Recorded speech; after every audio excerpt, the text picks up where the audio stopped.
REFI, du réseau des entrepreneurs francophones d'Israël. Je m'appelle Sarah Bronstein et ce soir je parlerai donc au nom de REFI. Je voudrais remercier tout particulièrement la Iriat Yerushalayim et le Misrad Aklita, le ministère de l'absorption, Ami bien sûr et Mati, qui nous ont soutenus et qui ont surtout cru en nous. REFI est une aventure qui a commencé il y a 1 an et nous avons tenu bon contre vent et marée et contre beaucoup de scepticisme et nous avons créé un réseau pour la première fois d'entrepreneurs francophones en Israël qui ne fait pas que des événements, des soirées, des conférences, mais qui également se réunit de manière systématique 2 fois par mois et qui fait du travail ensemble de networking, de conseils, de stratégie. Et nous avons beaucoup de plaisir à nous réunir. Nous sommes là pour encourager beaucoup les gens qui essayent aussi de devenir entrepreneurs. C'est une grande étape à franchir, un grand pas. Et nous travaillons pour cela en collaboration avec Ami. Nous faisons également énormément de conseils et nous travaillons donc en collaboration avec Mati. Et je tiens à remercier ici particulièrement les gens de la IRIA qui nous ont fait l'amitié de venir, Pini Glenkovitz et Nitzana. Et où est Pini? Je ne vois rien parce que moi je suis éblouie par le feu. Pini, אני רוצה להזמין, אני שמחה להזמין על הבמה, לשאת כמה דברים על האוזמן הזה. תודה רבה. פיני גלנקוביץ.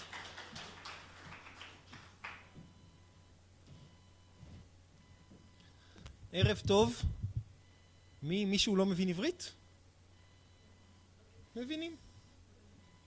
אז ערב טוב וברוכים הבאים למרכז התרבויות הרמוניה של עיריית ירושלים כאן. שמי פיני גלינקביץ' ואני מנהל את רשות הקליטה בעיריית ירושלים. אני רוצה להודות לכל השותפים והיזמים לערב הנפלא הזה שאנחנו רק התחלנו אותו. אז קודם כל נתחיל עם רפי כארגון של היזמים ובעלי עסקים, שזה יוזמה מבורכת ואנחנו שמחים, מברכים ושמחים להיות בקשר.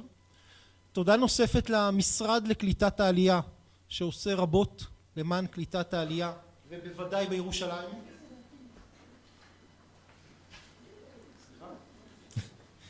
תודה אמרתי למשרד הקליטה שעושה רבות. עיריית ירושלים, אנחנו רואים את עצמנו באמת אחראים ורוצים לעזור בכל הנושא גם של קליטת העלייה וגם של תעסוקה, ולפרויקט הזה חברו.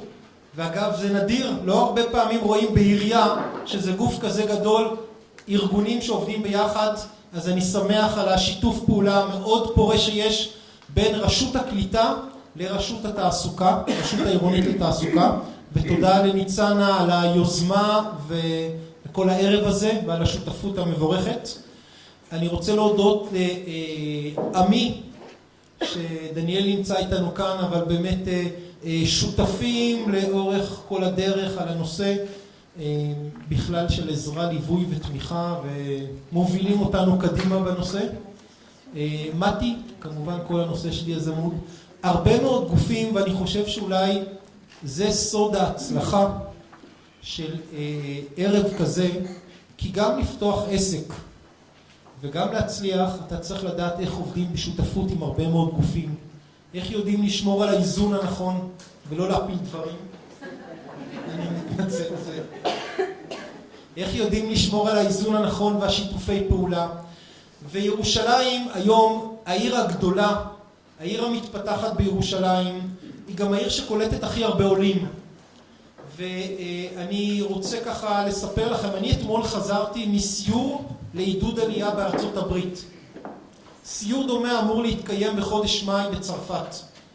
אבל חלק מהדברים שאנחנו מספרים ומנסים לעודד את העולים, תבואו לירושלים כי זאת עיר מתפתחת, זה עיר עם יוזמות, זה עיר שראש העיר שלה, ניר ברקת, מעודד ותומך בפתיחת עסקים ויזמות. ואני חושב שזה המסר שאנחנו רוצים להעביר לכל מי שמעוניין וחושב על עלייה.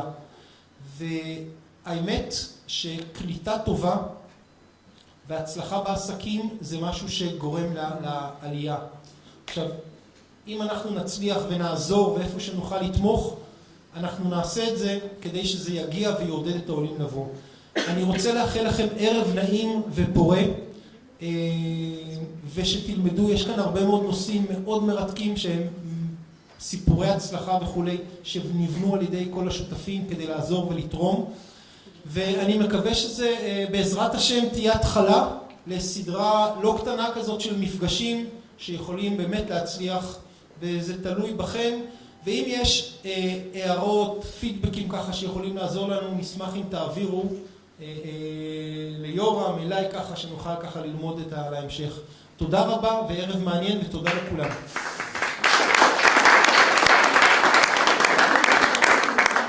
קודם כל אני צריכה לבדוק אם יש את הבונוס. Merci beaucoup à Philippe Lenkovitz et à Nitzana qui est dans le film et qui nous soutiennent encore une fois pour cet événement. Je voudrais maintenant vous demander, s'il vous plaît, pendant les conférences, de mettre votre téléphone sur vibreur silencieux pour ne pas déranger nos conférencières. Et je voudrais appeler sur la Bama notre première conférencière qui s'appelle Mylène Ripski, qui part de Mati et qui va nous parler ce soir de la stratégie marketing, de faire partie de la stratégie de marketing d'action commerciale. Et Mylène est une consultante en marketing. Je lui laisse la parole.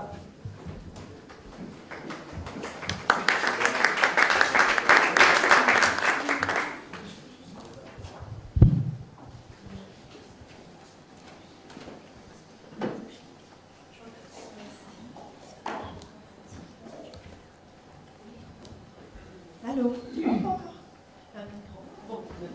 Bonsoir, enchantée d'être là parmi vous ce soir. Je m'appelle Mylène Ripski, je suis coach et consultante en marketing. Je travaille aussi avec Mati, je suis agréée par Mati. Voilà, vous voyez bien ma présentation? C'est clair? Alors, ce soir, nous allons parler ensemble de marketing. Nous allons voir quelles sont les étapes clés pour créer une stratégie de marketing. Et avant de commencer, je vais déjà parler un petit peu de mon parcours. Merci. Moi, je suis arrivée en Israël à l'âge de 18 ans, j'en ai 45, donc ça fait très longtemps que je suis là. J'ai étudié au Technion, je suis ingénieure en gestion industrielle et j'ai un MBA de Tel Aviv en marketing. J'ai travaillé longtemps dans une boîte de conseil, du conseil en marketing bien sûr, et par la suite dans le domaine des études de marché. Depuis quelques années, je fais du conseil et du coaching pour entreprises et j'aide les gens qui veulent ouvrir une entreprise ou les gens qui ont une entreprise à la développer, à se préparer, à améliorer leurs ventes, à se préparer à des réunions, à se préparer à des négociations. Et c'est ce que je fais aussi dans le cadre de Mati. Alors dans le cadre de Mati, deux choses qui sont très importantes pour vous, c'est de comprendre que vous avez tous droit, en tout cas les Olim qui sont arrivés depuis moins de 10 ans, vous avez droit à 25 heures de conseils gratuites pour ceux qui ont une entreprise. Et vous avez aussi droit à des formations en français dans ce domaine-là pour développer des entreprises. Donc ça, c'est des outils que vous devez utiliser. Ça existe aussi à Jérusalem. Je crois qu'il faut parler avec Esther, c'est ça? Donc, voilà. Donc maintenant, on peut commencer. Si vous avez des questions par rapport au contenu, vous pouvez les poser les moi directement. Si c'est des questions plus générales, on attendra à la fin de la présentation. Alors, le marketing. Qu'est-ce que c'est d'abord? D'une manière très très générale, le marketing, c'est tout ce qui va vous aider à rentrer en contact avec vos clients. C'est un pont qui va se créer entre vous et des clients potentiels ou vos clients existants. Tout ça, c'est le domaine du marketing. Quand on parle de marketing, c'est un domaine très très vaste. Généralement, les gens ont plus tendance à penser à la publicité ou à la vente. Alors c'est vrai que ça fait partie du marketing, mais c'est beaucoup plus vaste que ça. Quand on parle de marketing, on parle aussi d'études de marché, on parle de stratégie, on parle de produits, on parle d'emballage. Tout ça, ça fait partie du marketing. Alors, ça c'est un point très important parce que je vois sur le terrain que très souvent les gens qui veulent ouvrir une entreprise, en tout cas au départ, ils ont vraiment l'impression qu'ils vont pouvoir se concentrer exclusivement dans leur métier. C'est pas possible. Si vous voulez ouvrir une entreprise, c'est comme une marche. Vous avez deux jambes. votre jambe droite qui représente le marketing et la vente, et votre jambe gauche. Et c'est votre jambe droite qui va donner du travail à votre jambe gauche. Vous pouvez être le meilleur avocat du monde, si vous n'avez pas de clients, vous n'existez pas. Donc il faut prendre en compte que c'est une marche et vous ne pouvez pas négliger, vous ne pouvez pas laisser de côté le marketing et la vente. Je le dis parce que c'est quelque chose qu'on voit très très souvent sur le terrain. Donc prenez en compte que quand vous allez préparer votre emploi du temps pour la semaine, en tout cas au départ, vous avez au moins besoin de 50% de votre temps consacré à du marketing. Ok ?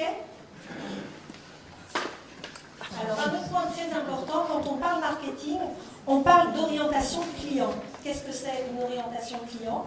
C'est que toutes les décisions que vous allez prendre doivent être réfléchies quand le client est au centre de votre réflexion. Si vous pensez à votre emplacement, à des heures d'ouverture, à votre emballage, à votre produit, tout doit être réfléchi quand le client est vraiment au centre de votre réflexion. Alors ça peut sembler évident, ça peut sembler un peu idiot, mais sur le terrain, souvent, on voit des gens qui sont orientés produits, c'est-à-dire qu'ils ont un produit qu'ils adorent et ils sont persuadés que tout le monde va adorer ce produit. Alors ça, c'est une erreur, donc je préfère juste vous expliquer que c'est une erreur. Il faut toujours comprendre la perception de votre produit aux yeux du client, c'est ce qui compte. Votre produit lui-même n'a pas tellement d'importance, c'est sa perception qui est importante aux yeux du client. Alors, les 4 étapes, on va le faire très très rapidement, puisque j'ai en tout, je crois, 45 minutes. La première étape, pour créer une stratégie de marketing, la première étape qu'on va faire très rapidement, c'est qui êtes-vous? La deuxième étape, qui est votre clientèle cible? La troisième étape, c'est le message que cette clientèle veut entendre. Et la quatrième étape, c'est comment atteindre cette clientèle. Alors, la première étape, vous m'entendez bien? Oui. La première étape, c'est 4 points principaux. D'abord, analysez vos points forts et vos points faibles. Alors, on va le faire aujourd'hui en 1 minute, mais ça peut être une artsa à un cours entier. C'est définir votre offre d'une manière très précise et votre particularité, votre ADN. Comprendre votre marché et vos concurrents, ça c'est indispensable quand vous voulez jouer dans un terrain, vous devez connaître ce terrain. Et définir une vision de votre entreprise. Alors, très rapidement, pourquoi être conscient de ces ressources? Parce que d'une manière générale, les gens ont beaucoup plus tendance à voir ce qu'ils font d'une manière pas bien, ce qu'ils font moins bien. Nous, ce qu'on veut savoir, c'est ce que vous savez très très bien faire et utiliser ces compétences-là dans le cadre de votre entreprise. Vous devez mettre toutes les chances de votre côté, tout ce que vous faites très bien, tout ce que vous faites naturellement, tout ce qui attire des gens autour de vous, vous devez prendre ça en compte et l'utiliser dans le cadre de votre entreprise. Alors, les points faibles. Pourquoi faut-il connaître ces points faibles? Ça, c'est un sujet qui est aussi très très important. Chaque diapo que vous voyez, ça peut être 1 heure de discussion. Mais pourquoi faut-il connaître ces points faibles? Parce que quand on a des points faibles, tout le monde a des points faibles, il faut trouver une solution. Donc il y a 2 manières de trouver une solution, ou d'acquérir de nouvelles compétences si elles vous manquent, ou de trouver quelqu'un qui va vous compléter. D'accord? Mais il faut prendre en compte vos points faibles. C'est très important, il ne faut pas les laisser de côté. Alors là, je suis obligée de parler un petit peu de croyances, parce que quand on parle de points faibles, ce qui va souvent nous freiner, c'est nos croyances. Alors qu'est-ce que je veux dire par ce mot qui peut sembler un petit peu bizarre ici? C'est si je vous demande par exemple, qu'est-ce que vous pensez de vente? Alors toutes les phrases que vous entendez maintenant dans votre tête, ce sont vos croyances par rapport à la vente. Alors j'ai pris ce sujet, parce que c'est un sujet qui freine énormément de gens, et les phrases que j'ai écrites, ce sont des phrases que j'entends des clients. Le marketing, c'est pas pour moi. Il m'a dit non, et ça m'a vexé, c'est-à-dire un client qui a dit normalement non à quelqu'un, et ça a vexé la personne. Et les vendeurs, ce sont tous des voleurs. Alors vous comprenez bien que si demain matin vous devez vendre vos services et vous devez vous vendre vous-même, c'est très problématique si vous avez des croyances comme celle-ci. Donc on ne va pas en parler plus que ça, mais très souvent ce qui bloque les gens, ce ne sont pas vraiment des choses réelles, mais plus une perception et des croyances qu'on a par rapport à ce qu'on est capable de faire et ce qu'on n'est pas capable de faire. Alors ça, c'est un exemple qui va juste vous expliquer la force d'une croyance. Ce monsieur s'appelle Roger Bannister, et c'est la première personne au monde à avoir couru une distance d'1 mile en moins de 4 minutes. Et il écrit, pendant des milliers d'années, les médecins et scientifiques ont déclaré qu'il était impossible de dépasser cette limite et de courir une telle distance en moins de 4 minutes. D'après eux, une telle expérience était un suicide. Et ce qui est le plus intéressant, c'est que l'année suivante, 37 autres coureurs ont réussi cet exploit. Donc là, ça vous montre qu'une croyance, ça peut vous aider, ça peut vous porter très très haut, mais ça peut aussi vous freiner. Donc prenez ça en compte. Et c'est quelque chose vraiment d'essentiel quand on veut être indépendant. Alors, la clarté concernant votre offre, ça je pense que pour vous, si j'ai bien compris, vous avez tous une entreprise, non? C'est ça, ici? On veut tous en avoir. Ok. Bon, en tout cas, il faut définir d'une manière très précise son offre.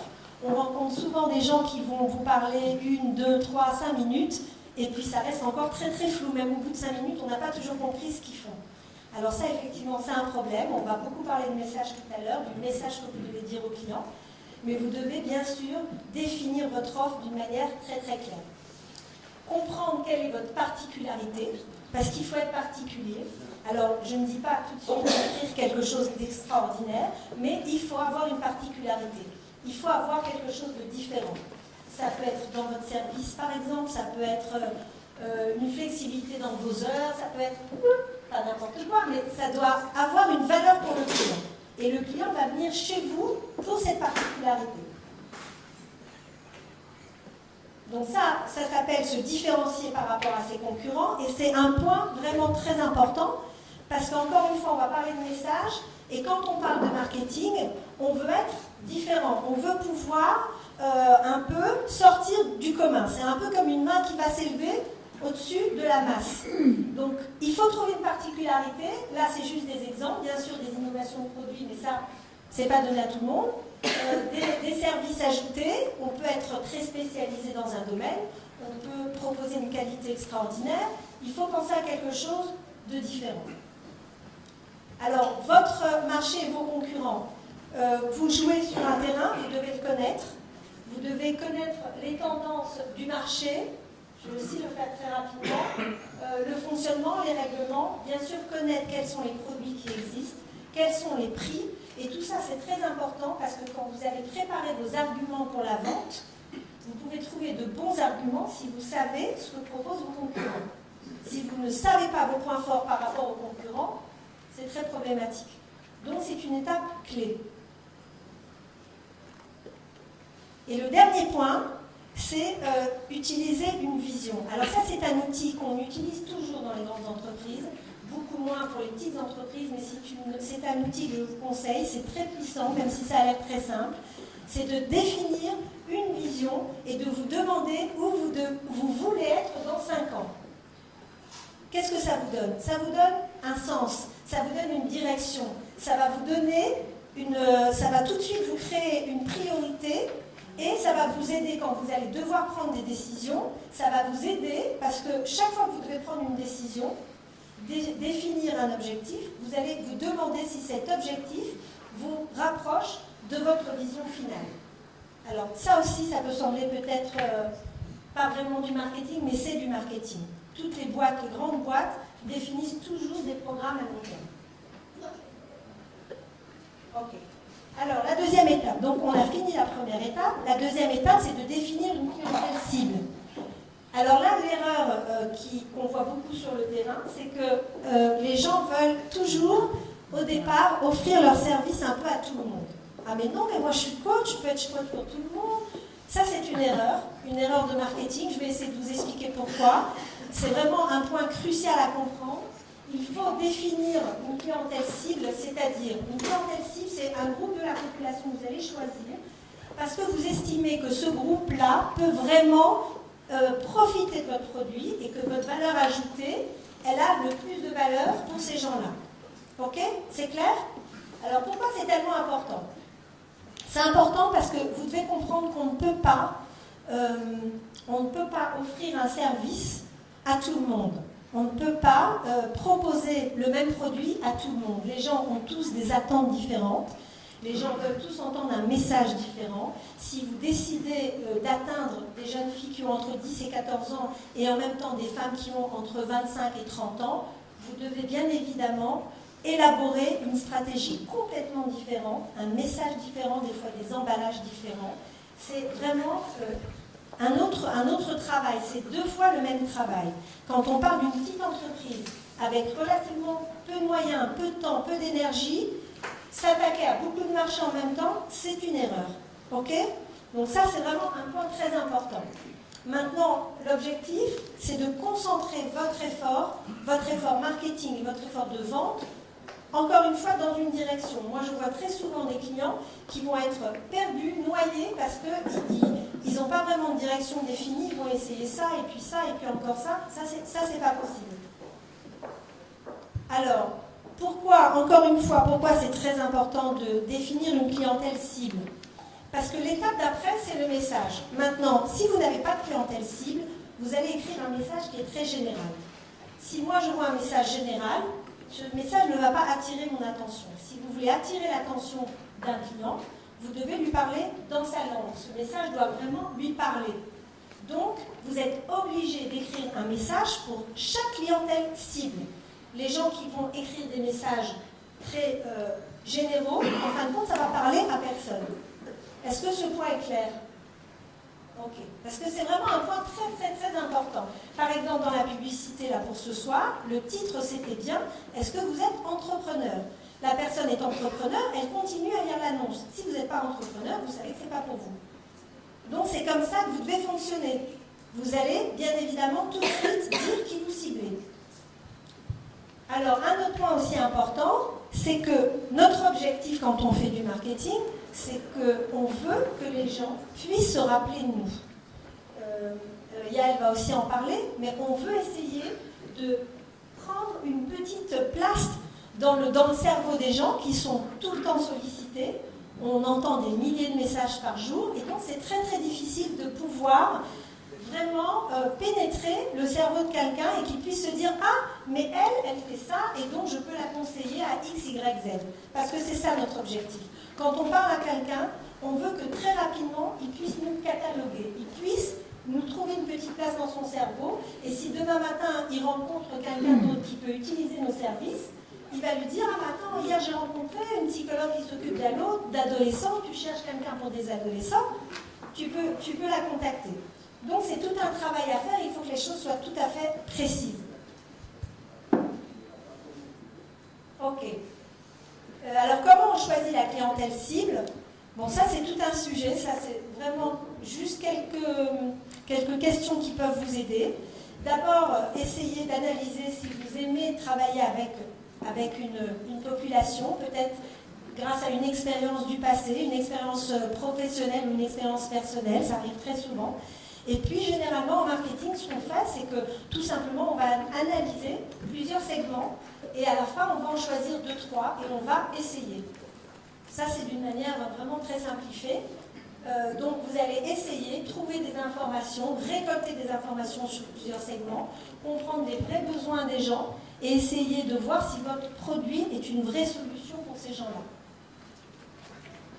Et encore une fois, pour chaque segment que vous allez choisir, vous devez élaborer un programme différent.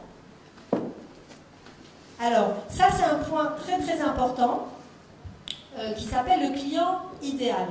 Le client idéal, on ne le trouve pas tout de suite, mais il existe une règle, la règle Pareto. Je ne sais pas si vous connaissez la règle Pareto. La règle Pareto dit par exemple que 80% du temps, on utilise 20% de sa garde-robe.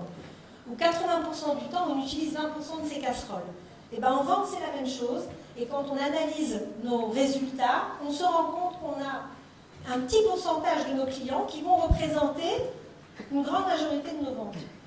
Et l'objectif, petit à petit, c'est de savoir les identifier et de les attirer. D'attirer spécialement ces clients-là. De mettre de côté les clients qui sont moins bons et d'attirer les clients qui sont pour vous des clients vraiment de rêve. Des clients qui vont adorer votre produit, des clients qui vont en parler, c'est même eux qui vont vous aider par la suite à faire du bouche à oreille. Ça, c'est un sujet que vous pouvez lire aussi dans un livre qui s'appelle La Réponse. c'est très bien expliqué et c'est vraiment un sujet important. Ok, alors le message, ça c'est la troisième étape. Donc là, on est au stade où vous avez défini votre produit. D'abord, vous savez vos avantages, vous savez vos qualités, vous savez vos faiblesses, vous avez défini votre produit, vous avez défini votre clientèle. En tout cas, vous pensez avoir défini votre clientèle parce qu'au début, c'est difficile et il faut tout simplement essayer. Et donc maintenant, on va parler de message. Alors, quand on parle de message, l'erreur qu'on voit très souvent, c'est que les gens vont commencer par cette étape.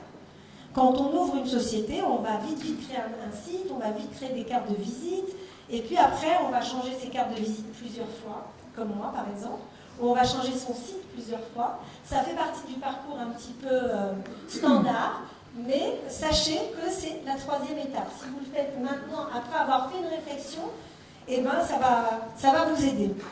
Donc tout ça, ça fait partie du message. Le slogan, les photos, les cartes de visite, DJ Flyer, tout ça, bien évidemment, c'est votre message. C'est un sujet énorme et très très important. Alors, quelques points importants quand on parle de message. Encore une fois, prendre en compte que les gens sont saturés d'informations. Si vous arrivez à faire que quelqu'un se souvienne de votre nom, c'est votre défi, c'est bingo, c'est ce qu'on veut faire. Ok ? C'est l'objectif de n'importe quelle campagne publicitaire. Donc les gens font des tris, les gens ne vont pas se rappeler de tout. Bien évidemment, si vous parlez de quelque chose qui est pour moi relevant et approprié, alors bien sûr je vais m'en rappeler. Ok ? Les trois étapes que vous devez passer, et ça Yael va en parler par la suite, pour que quelqu'un puisse acheter votre produit. Alors encore, on parle de vente réfléchie, on ne parle pas d'une vente impulsive, des chewing-gums à la caisse ou quelque chose comme ça. Pour que quelqu'un puisse acheter votre produit, excusez-moi, vous avez trois étapes. La première, il doit vous connaître. C'est la première étape. Il doit savoir que vous existez. La deuxième, il doit apprécier votre offre. Et la troisième, il doit avoir confiance en vous. C'est donc un vrai processus. Ce n'est pas du jour au lendemain que quelqu'un a confiance en vous. Et c'est pour ça aussi qu'on utilise beaucoup Internet, les newsletters, le Facebook, toute cette communication constante avec nos clients potentiels, parce que petit à petit, ces gens vont avoir confiance en nous. Un autre point qui est très très important, c'est de comprendre que les gens vont choisir un produit d'abord à base d'émotions. C'est d'abord ce qui va nous guider. Et après, pour avoir un peu bonne conscience, on va chercher des éléments qui sont plus logiques, des arguments qui sont plus logiques. Mais ça, c'est un point très important. Ce qui va nous pousser à acheter quelque chose, c'est d'abord, avant tout, quelque chose qui est émotionnel. Donc, vous devez le prendre en compte dans votre message. Vous devez parler et de ça, et de ça. Vous ne devez pas parler que des paramètres qui sont plus logiques. Ok ? Et un autre point très très important, c'est le sujet de Yael, c'est que d'une manière générale, les gens, quand on achète un produit, on a souvent peur de se tromper. Alors je ne sais pas si vous reconnaissez dans cette description, mais la grande majorité des gens, ils ont peur de se tromper, ils vont hésiter, ils vont hésiter, puis à la fin, ils vont peut-être même pas acheter, ils vont venir, ils vont partir, ils vont échanger. Donc votre objectif à vous, c'est de rassurer le client, de le rassurer tout le temps, même souvent après l'achat. Ça veut dire quoi ? Ça veut dire que si vous pouvez montrer que vous êtes par exemple reconnu par certaines associations, si vous avez gagné certains prix, des choses comme ça qui font que le client va être rassuré, ça peut évidemment aider. Mais c'est un point qui est très très important. Par exemple, là j'ai marqué produit reconnu par l'Institut national du cancer ou coach de vie reconnu par la Fédération des coachs. Tout ça, bien sûr, c'est à inscrire. Si vous pouvez mettre des symboles qui aussi veulent dire quelque chose qui montrent quelque chose de stable, de connu, de fort, il faut le mettre. Alors, le message, il y a 3 niveaux pour le message. Le premier niveau, c'est ce qu'on utilise souvent dans les soirées networking, c'est le discours de l'ascenseur. Donc ça, je vais le faire rapidement, j'imagine que vous connaissez tous. Le discours de l'ascenseur. Le deuxième, c'est expliquer vos produits en 3 lignes, maximum, 3-4 lignes. Et le troisième niveau, c'est le niveau le plus important, c'est le niveau des produits, quand on est déjà en train de vendre un produit, préparer nos arguments, préparer aussi nos réponses aux objections des clients. Alors ça, c'est un sujet très important. Le discours de l'ascenseur, c'est quoi ? Imaginez que vous rentrez dans un ascenseur et vous avez 30 secondes, on vous demande qu'est-ce que vous faites. 30 secondes, 1 minute maximum, c'est pas beaucoup de temps. Et donc il faut dire l'essentiel. Et le marketing, c'est vraiment ça, c'est de dire l'essentiel et de ne pas noyer l'essentiel avec des détails. C'est pas facile à faire, il faut le préparer, le discours de l'ascenseur. Alors, je sais pas, j'imagine que ici tout le monde a un discours de l'ascenseur. Moi, je vais vous dire un peu comment il est conseillé de l'écrire. D'abord, bien sûr, avec des mots très simples, des mots qui ne prêtent pas à confusion. Vous n'utilisez pas des mots d'un jargon comme ça un petit peu compliqué. Souvent, on commence le discours de l'ascenseur en disant je suis expert en, je suis spécialiste, je fabrique. Ok, quelque chose de clair, encore une fois en 4-5 mots. Et puis, il est très conseillé d'écrire le discours de l'ascenseur en 2 parties. La première partie, c'est justement de parler d'une problématique, d'une frustration qu'a votre client. Parce qu'encore une fois, c'est l'émotion qui va primer. Il faut qu'il puisse comprendre que vous le comprenez. Ok? Je vais vous donner des exemples tout de suite et après vous montrer votre solution. Par exemple, je suis Monsieur Cohen, je n'ai pas pris de risque, spécialisé en location d'appartements pour courte période. Si vous désirez venir en Israël sans payer des prix exorbitants pour les hôtels, alors là généralement les gens disent ah bah oui c'est vrai, mais non c'est exagéré, tout ça. Nous avons une solution pour vous. Nous proposons aux touristes des appartements à louer au cœur de Tel Aviv ou de Jérusalem. Un autre exemple, ça c'est une femme avec qui j'ai travaillé, qui vous aide à organiser vos fichiers. Vous ne voulez plus chercher un fichier des heures sans le trouver. Nous vous proposons un service pour organiser vos fichiers et vos documents afin de les retrouver facilement et rapidement. Et là, on va voir par la suite que les clients recherchent toujours à gagner du temps. Donc ce rapidement, il n'est pas là par hasard. Le deuxième niveau, c'est tout simplement de présenter vos produits en catégories, 2-3 catégories, pas plus. Il faut que les choses soient très très claires pour que les gens puissent s'en rappeler. Par exemple, je suis experte en développement de vente et je travaille sur 2 points, la fidélisation des clients et la conquête de nouveaux clients. Alors c'est sûr que c'est évident, mais ça décrit d'une manière très claire les services de cette personne. Si elle rencontre quelqu'un dans la rue, en très peu de temps, elle a très très bien décrit ce qu'elle fait. Alors le 3e niveau, qui est le niveau le plus, pas compliqué, mais qui demande le plus de travail, disons, c'est le niveau des produits. Le niveau des produits, il faut être prêt. Quand on veut vendre un produit, il faut vraiment comprendre quels sont les bénéfices clients. On va en parler longuement. C'est quoi un bénéfice client? Alors attendez, je vais vous donner un exemple. Le bénéfice client, c'est de comprendre vraiment pourquoi la personne achète des produits. Okay, quand on parle des paramètres, c'est par exemple vous dire que cette chaise, elle est en cuir ou en sky et qu'elle pèse 500 grammes. Ça, ce sont des paramètres. Nous, ce que vous comprendre, ce sont les bénéfices que le client va trouver dans notre produit. Et un exemple que moi j'aime beaucoup, c'est quand on achète cet aspirateur robot. Vous connaissez ce produit? Oui. Voilà. Vous ne l'achetez pas parce que c'est un très bon aspirateur.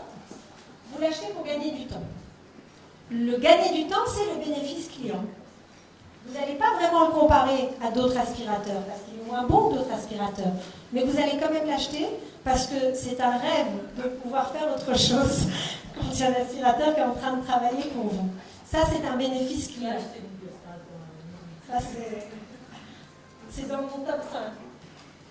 Voilà, donc c'est juste pour vous expliquer le bénéfice client. Il faut vraiment essayer de comprendre. Je vais essayer de vous expliquer un peu comment on fait pour trouver le bénéfice client, parce que ce n'est pas toujours évident. Alors, vous mettez sur papier, il me reste combien de temps? Vous mettez sur papier, c'est très important, donc vraiment, écrivez sur un papier toutes les étapes que vous faites avec vos clients, toutes. Même celles qui vous semblent évidentes, celles qui ne vous semblent pas importantes, elles sont souvent très importantes. Les gens viennent souvent pour vous, justement pour des raisons qui vous semblent peut-être pas vraiment essentielles, mais pour eux c'est essentiel. Donc vous allez faire une liste, ça c'est un exemple avec un album de Bat Mitzvah. Alors pour faire ça très rapidement, cette personne offre la possibilité de faire des photos aussi à l'extérieur et pas juste en studio. Maintenant, je ne sais pas comment c'est à Jérusalem, mais à Tel Aviv, généralement, quand on fait un album de Bat Mitzvah, toutes les photos sont faites en studio. Et cette dame n'expliquait même pas cet avantage, alors que pour quelqu'un qui veut un album un petit peu différent, un petit peu personnel, c'est merveilleux de pouvoir faire des photos à l'extérieur. Donc, ça peut être un très très bon bénéfice client. Ok ? Donc, écrivez toutes les étapes et essayez de comprendre comment chaque étape peut vraiment aider votre client. Je vais vous donner des exemples. Alors, encore une fois, pour traduire le caractéristique en bénéfice client, voilà. La phrase qui peut vous aider, c'est ce qui vous permet. Ok ? Ce qui vous aide à. Par exemple, j'adapte mes bijoux au client. Ce qui vous permet d'avoir un bijou unique, adapté à vos goûts. Du côté droit, c'est un bénéfice client. Vous devez vous aussi faire cette traduction pour vos services ou pour vos produits. Je vous aide à préparer vos rendez-vous, ce qui vous permet de réussir vos négociations. Donc tout ça, ce sont des bénéfices clients. J'espère que c'est clair, c'est un peu rapide, mais c'est clair jusque-là ? Okay. Alors, l'argumentation, comment aussi améliorer l'argumentation quand on veut vendre des services ? Essayez un maximum de montrer le après. Le client doit pouvoir s'imaginer le résultat de son achat. Alors, quand on parle d'un vêtement, c'est très simple, puisqu'on essaye un vêtement, mais des fois, il y a des services pour lesquels c'est beaucoup plus compliqué de décrire le résultat. Donc, prenez ça en compte, essayez d'utiliser tous les outils que vous pouvez pour faire que le client puisse vivre votre produit. C'est ce qui va le rassurer et il va savoir un peu dans quoi il s'engage. Et les gens veulent savoir dans quoi ils s'engagent quand ils vont acheter un service ou un produit. Par exemple, vous pouvez utiliser, bien évidemment, des présentations, des books, des montages même photos. Si vous vendez des peintures, vous pouvez utiliser des montages, des faux montages avec des maisons où vous insérez vos photos à l'intérieur. Il existe beaucoup de manières, mais c'est un outil qui aide énormément. En hébreu, quand on parle d'argument, on se dit « ma yotselimise ». Alors, je ne sais pas si tout le monde comprend. Je n'ai pas trouvé une très bonne traduction. J'ai juste écrit « comment et pourquoi ce produit va me satisfaire ». Vous devez vous mettre à la place de votre client et vous poser cette question, mais en hébreu, c'est quand même beaucoup plus précis. Ma yotselimise. Ok, alors, dans la boîte à outils, préparez aussi une trame de questions. Vous avez un client en face de vous. On ne va pas parler aujourd'hui du processus de vente, mais dans le processus de vente, la première étape, la deuxième étape, mais avant de parler de votre produit, vous devez poser des questions à votre client, préparer une trame de questions. Avec des mots-clés, vous devez venir très très près. La préparation, ça va beaucoup vous aider pour améliorer vos résultats. Alors, les réponses aux objections, on va le faire très rapidement. Les objections, même si ça a l'air peut-être un petit peu négatif comme mot, c'est très positif. Imaginez que vous rentrez dans un magasin et vous voyez des vêtements que vous n'aimez pas. Qu'est-ce que vous faites ? Vous posez des questions ou vous ressortez ? Vous ressortez. Si vous posez des questions, c'est que vous êtes intéressé. Donc quand quelqu'un vous pose une question, vous aimez beaucoup ça. Vous aimez beaucoup les objections à partir d'aujourd'hui. C'est quelque chose qui est très positif. Ça veut dire que les gens vont s'intéresser à votre produit. Donc déjà, il ne faut pas avoir peur des objections parce que c'est très sympa. Ça veut dire qu'on vous pose des questions, qu'on s'intéresse. Encore une fois, il faut être prêt avec les objections. Alors là, je peux vous donner juste un truc, c'est de rentrer dans des sites de très bons concurrents et de voir les questions-réponses. Vous savez, dans les sites, souvent, vous avez questions-réponses. Vous voyez un peu de quoi je parle ou pas ? Bon. Et bien, ces questions-réponses, c'est souvent des objections. Donc, ça peut beaucoup vous aider pour préparer les vôtres, vos réponses à vos objections. Donc ça, on va passer très rapidement. La quatrième étape, et là, il me reste combien de temps ? 5 minutes, ok. Alors, la quatrième étape, vous avez votre message et vous voulez savoir comment atteindre votre client. Alors là, il y a 2 décisions à prendre. D'abord, ça s'appelle le canal de distribution, c'est pas très important, mais c'est de comprendre comment vous allez rentrer en contact avec ce client. Est-ce que vous allez faire de la vente directe, comme j'imagine peut-être pour la majorité ici ? Est-ce que vous allez faire de la vente par Internet ? Tout ça, c'est une décision à prendre. Des fois, on peut essayer 2 créneaux différents. Il y a beaucoup de gens qui ont une boutique et une boutique sur Internet. Ça, c'est la première décision. Le deuxième point qui est très important, bien évidemment, c'est votre stratégie de communication. Quels sont les médias que vous allez utiliser pour faire passer votre message ? Bon, et ça, en fait, Yael va beaucoup en parler, donc ça me sauve un peu. Alors, quels sont les médias les plus adaptés? Encore une fois, mettez-vous à la place de vos clients. Essayez de vous demander, quand on fait une étude de marché, ce qu'on vérifie aussi souvent, c'est quels sont les médias préférés. Est-ce que vos clients, vous pouvez les trouver sur Internet? Sur quel style de site, par exemple? Est-ce qu'ils lisent des journaux? Pour les plus grandes sociétés, bien évidemment, les programmes de télé. Quels programmes de télé? Tout ça, c'est très important.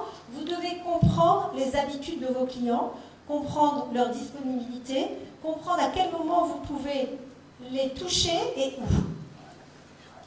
Alors, les moyens qui sont plutôt gratuits, puisqu'on est des petites entreprises et qu'on n'a peut-être pas tous des millions. Je vais commencer d'abord par le bouche à oreille. C'est encore l'outil le plus adapté aux petites entreprises. C'est le mieux, c'est ce qui coûte le moins cher et c'est ce qui marche le mieux. Maintenant, juste un petit point, et surtout en Israël, ce qu'il faut vraiment dire, c'est que le bouche à oreille, on peut nous-mêmes aussi le faire fonctionner.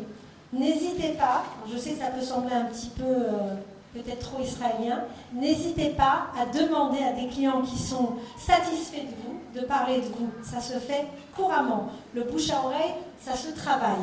Alors, pas n'importe comment et pas comme ça, 1 minute, ok? Pas n'importe comment et pas sans stratégie, mais c'est quelque chose que vous devez utiliser. Alors, en gratuit, il y a bien sûr Internet, Facebook, tout ça, Yael va vous en parler. Et les moyens de communication qui sont payants, moi, ce que je veux absolument vous dire, c'est que à partir du moment où vous allez faire une campagne, vous allez récolter des informations, vous allez analyser combien vous avez payé, donc le coût de cette campagne par rapport au nombre de clients que ça vous a apporté. Et petit à petit, vous allez comprendre ce qui marche le mieux pour vous, pour votre produit, pour votre domaine d'activité. Il n'y a pas de choix, c'est comme ça que ça fonctionne. Ok, donc déjà ça, si vous faites des choses sur les terrains, analysez après les infos et bien sûr apprendre de ce que vous avez fait pour vous améliorer, c'est quand même l'objectif. Alors si on veut un petit peu comparer les publicités dans les journaux par rapport à Internet et tout ça, moi, juste ce que je peux dire, les points qui me semblent les plus importants, c'est que prenez en compte que sur Internet, le client est en recherche. C'est lui qui recherche, il est actif. Alors que quand on met une annonce dans un journal, dans une radio ou à la télé, le client n'est pas obligatoirement en train de rechercher quoi que ce soit. Donc ça change tout. Quand on fait une campagne sur Internet, les gens généralement font leurs recherches par mots-clés, bien évidemment. Bon, ça, Yael va en parler, j'imagine, je ne sais pas. Et donc c'est important, et puis ça vous donne une très grande flexibilité, Internet, parce que vous allez décider de mots-clés, vous pouvez arrêter quand vous voulez votre campagne et définir aussi votre budget. Donc c'est très flexible. Voilà, d'une manière générale, je pense que... J'ai encore un peu de temps ou pas? Bon, j'ai fini les 4 étapes, c'est ce qu'il y avait de plus important, c'était le sujet. Si vous avez... Est-ce qu'on a le temps pour quelques questions? Non.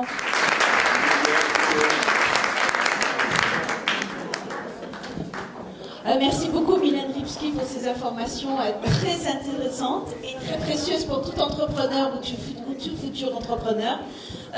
Si vous avez des questions à poser à Mylène, elle a laissé des coordonnées, des cartes à l'arrière sur la table sur laquelle sont disposées les cartes de visite. Et vous êtes bien sûr les bienvenus à la contacter et poser vos questions. Merci Mylène qui est venue de Radana, je tiens à le préciser. Je voudrais maintenant inviter sur la scène à côté de moi Jonathan Roten de Mati qui va parler un petit peu des droits des Olim Radachim, les droits professionnels des Olim Radachim, qui va nous expliquer un petit peu mieux en quoi ça consiste. Jonathan Roten de Mati. Bonsoir à tous, c'est un plaisir de voir que vous êtes nombreux ce soir. Donc, je m'appelle Jonathan Roten, je suis conseiller indépendant à Mati. Vous connaissez Mati? Vous savez exactement qui c'est que vous connaissez Mati? Levez-le. Là, un peu plus de la moitié, c'est bien. Donc Mati, je veux dire en 2 mots, c'est le centre d'encouragement et d'aide à l'entreprise pour les entrepreneurs. C'est une association, donc une association publique, il y en a 25 en Israël, dans tout Israël. Et en fin de compte, c'est peut-être un des secrets, mais il faut prendre une prise de conscience, surtout parmi les francophones. Vous pouvez recevoir tous les services dont vous avez besoin subventionnés. Oui, c'est pas un secret. Donc la plupart des services, vous pouvez les recevoir. Nous avons différents services, même un premier conseil, c'est même pour les personnes qui pensent ouvrir une première affaire, une première entreprise, ou les gens qui sont déjà indépendants, qui ont déjà une société, qui veulent agrandir leur société. Donc il y a un premier conseil, des études de faisabilité, des études de rentabilité. Vous pouvez recevoir donc beaucoup de services. Et surtout, en ce moment, on a aussi des prêts. Des prêts, donc il y a des fonds de financement qui sont, donc c'est des fonds de financement qui sont publics. Et pour les nouveaux immigrants, il y a des conditions vraiment intéressantes par le ministère de l'Intégration qui subventionne en fin de compte ces prêts et qui donne aussi une garantie. Donc même au niveau des garanties que vous devez donner, c'est beaucoup plus facile. Donc les conditions sont meilleures, vous pouvez avoir tous les détails. Moi, ce que je vous propose, si vous êtes intéressé à avoir plus de détails, vous pouvez vous adresser à Mati lui-même. Il y a un Mati à Jérusalem à Talpiot. Le site, vous avez aussi la brochure. Vous avez aussi une brochure ici. Vous pouvez vous adresser par le site internet. Il y a une brochure en français là sur la table, qui est mati.org.il. Vous pouvez même remplir une demande et on va vous rappeler, vous fixer un premier rendez-vous. C'est gratuit. Pour les nouveaux immigrants, c'est quoi un nouvel immigrant? C'est jusqu'à 10 ans en Israël. Combien de personnes sont moins de 10 ans en Israël? Ok. Donc, pour être subventionné par le ministère de l'Intégration, donc, c'est jusqu'à 10 ans en Israël. Donc, la plupart des choses sont gratuites complètement et c'est intéressant de le savoir. Parce que vous pouvez même recevoir des heures de conseil, jusqu'à 20 heures de conseil complètement subventionnées gratuitement. Maintenant, pour les gens aussi qui sont plus de 10 ans en Israël, il y a encore des possibilités comme les Israéliens, il y a des accompagnements qui sont subventionnés, c'est pas 100%, certaines fois c'est à 70%, mais c'est quand même intéressant puisque vous avez, c'est beaucoup plus intéressant en fin de compte que tout le secteur privé, même au niveau des tarifs que vous avez. Donc, moi ce que je vous conseille pour tous vos besoins, c'est de vous adresser à Mati.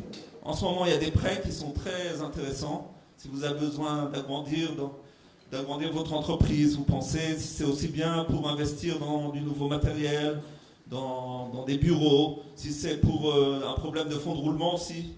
Donc il y a des prêts intéressants qui sont subventionnés par le ministère de l'Intégration et d'autres prêts par d'autres fonds publics. Voilà. Ok. Comment? Ça dépend de ce que vous avez besoin. Il y a beaucoup de prêts. Disons par le ministère de l'Intégration, le prêt, c'est un prêt jusqu'à 125 000 shekels pour l'instant. Ok? Il y a un prêt qui a un taux très intéressant. Mais ça, il faut venir en rendez-vous. On va vous poser des questions. Vous allez poser des questions. Le premier rendez-vous est complètement gratuit. Vous avez des questions? Parce que je ne veux pas vous retenir trop longtemps. Non? Donc rappelez-vous, si vous avez besoin de quelque chose, première chose, adressez-vous à Mati. Parce que tout d'abord, c'est subventionné. C'est un organisme d'État en France. Même l'encouragement à l'entreprise et aux entrepreneurs, c'est pas aussi développé qu'en Israël. En Israël, c'est très très développé. C'est pour aider les entrepreneurs, c'est aussi pour lutter contre le chômage. Voilà. Oui, il y en a, je sais, c'est à Jérusalem, il y en a 25 dans tout le pays. Je crois que c'est Yehuda Shomron, c'est aussi Jérusalem, il n'y a pas de problème. Ok? D'autres questions? Après, merci beaucoup. Bonne soirée. Merci Jonathan de Mati et merci à Mati pour être aussi présent pour tous ceux qui ont fait cette grande aventure de venir de France en Israël. J'ai moins de 10 ans aussi, je note le numéro de téléphone. Merci Jonathan. Maintenant, nous allons tester un peu pour voir si vous ne dormez pas, parce que c'est important aussi. Comment s'appelle cette minute? Excellent, je n'ai même pas fini la phrase. On appuie sur le buzzer, on peut répéter la question. L'ascenseur. Alors à Réfi, par exemple, nous avons une manière de nous présenter en 1 minute qui est très très intimidante pour les nouveaux membres, parce que nous devons nous lever et au fur et à mesure nous faisons un tour de table, un tour de salle, disons, et en 1 minute nous devons présenter notre business, notre entreprise. Et nous pouvons voir l'évolution sur les mois qui viennent entre la première fois au cours de laquelle nous avons dû nous présenter et ensuite lorsque nous avons beaucoup plus d'expérience. Alors, à Refi aussi, nous avons un membre de Refi qui s'appelle Yael Lasri et à qui je vais céder la parole, qui va nous parler de web marketing.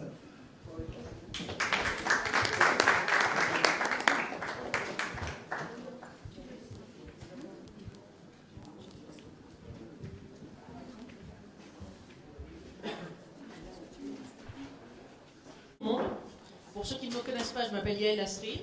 Je travaille depuis plus de 10 ans dans le domaine d'Internet. La plupart j'étais salarié jusqu'à il y a très peu d'années. En fait, le domaine d'Internet, c'est un domaine qui est très large, très vaste. Il ne suffit pas de créer un site Internet ou de créer une page Facebook et de s'arrêter, c'est vraiment le début. C'est le début, et après, il faut apprendre à trouver des clients, à les amener vers le site Internet. Quand ils sont sur leur site Internet, faire l'action que vous voulez. Ça peut être de vous acheter en ligne ou de remplir les formulaires pour que vous puissiez les contacter.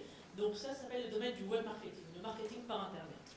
Donc cette fois-ci, je vais vous parler d'une partie qui est toute petite, mais qui est très importante, qui s'appelle susciter la confiance pour transformer un visiteur Internet en client.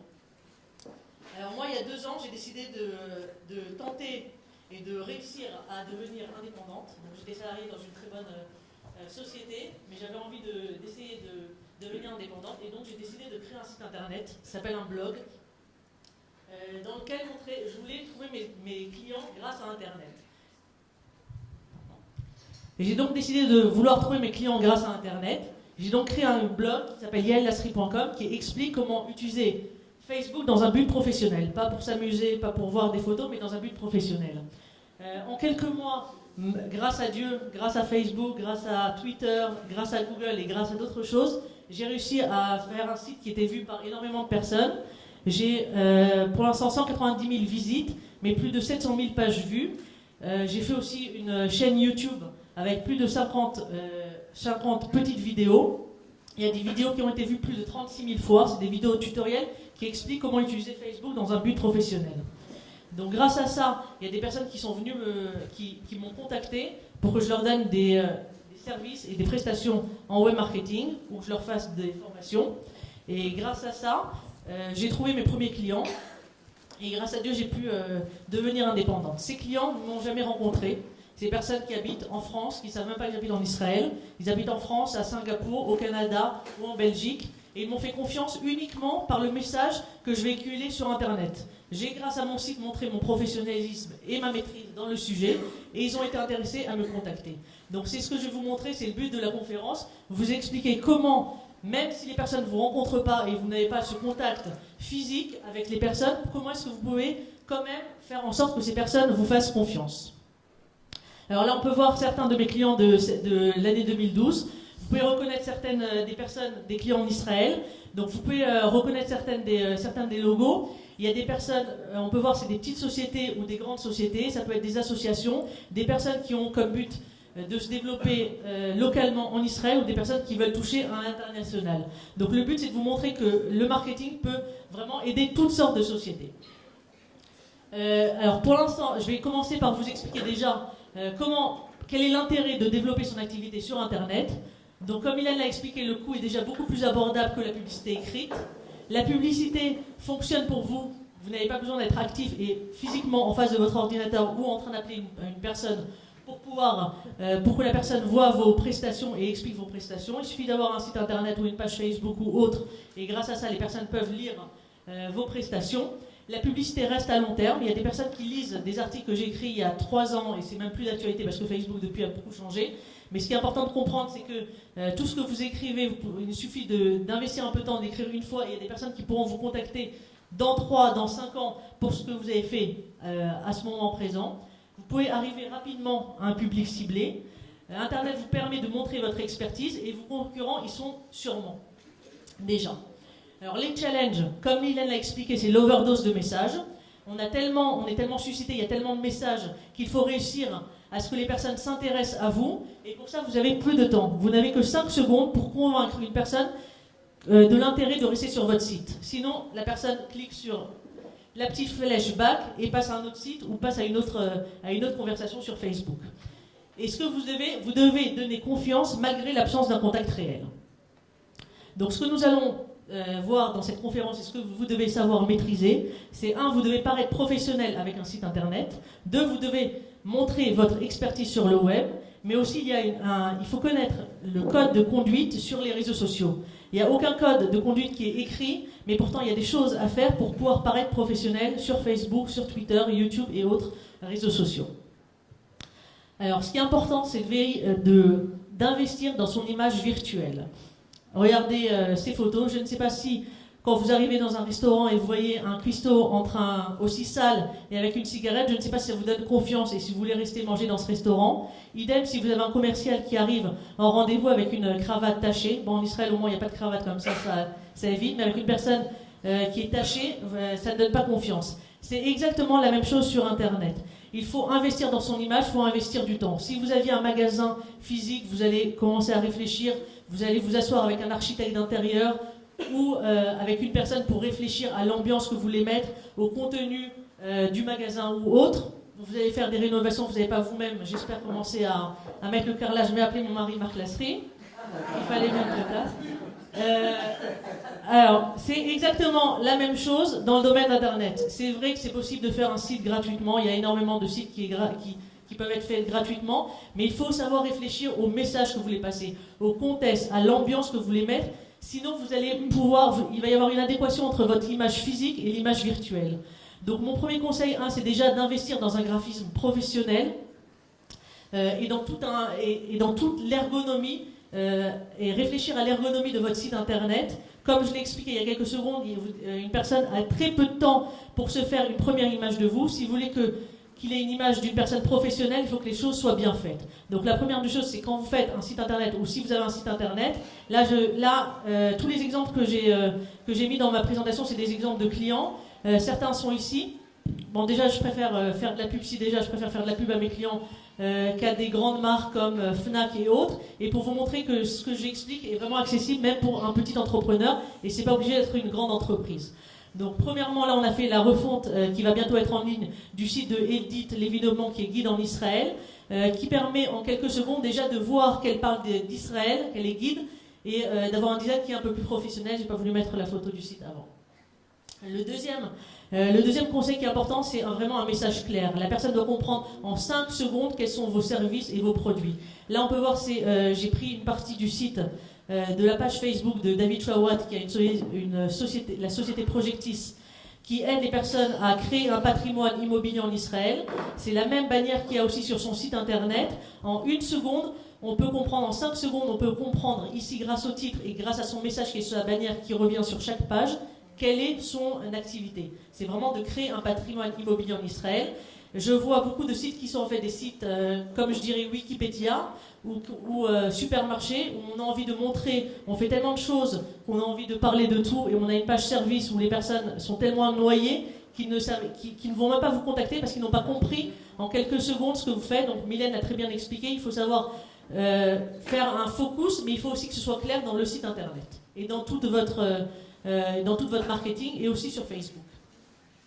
Ce qui est très important, c'est de vérifier la qualité de l'écriture, les fautes d'orthographe, mais aussi les fautes de frappe et les fautes d'accent. En Israël, on est habitué à écrire sans accent, donc parfois je vois des emails ou des sites internet sans accent. Les Français qui habitent en France, ça les perturbe. Nous, on arrive à lire et on s'en aperçoit pas, mais c'est vraiment quelque chose qu'il faut faire très attention. Faites vraiment attention à votre ponctuation, aux accents, aux fautes de frappe si vous voulez paraître professionnel sur le web. La traduction aussi, il y a des personnes qui utilisent Google Translate qui permet de faire une traduction automatique sur Google. Vaut mieux investir dans la traduction professionnelle de votre site internet ou d'autres supports. Nous avons ici Mazal, un membre de Refi qui peut vous aider. Il y a une personne qui a voulu traduire le livre de Yov, donc le livre de Job, et finalement le livre de Job, il a traduit comme le livre, Google l'a traduit comme le livre des métiers. Donc il peut y avoir vraiment des contresens et même des choses qui peuvent être pas très sérieuses. Donc vraiment investissez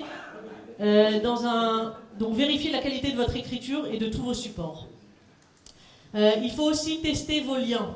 Il y a plusieurs fois une personne qui arrive sur votre site internet, il voit très bien prix, il veut cliquer sur la page, hop, il arrive sur une page, impossible à trouver votre page. Donc c'est vraiment important de tester que tous les liens qui sont dans votre site internet et autres supports fonctionnent.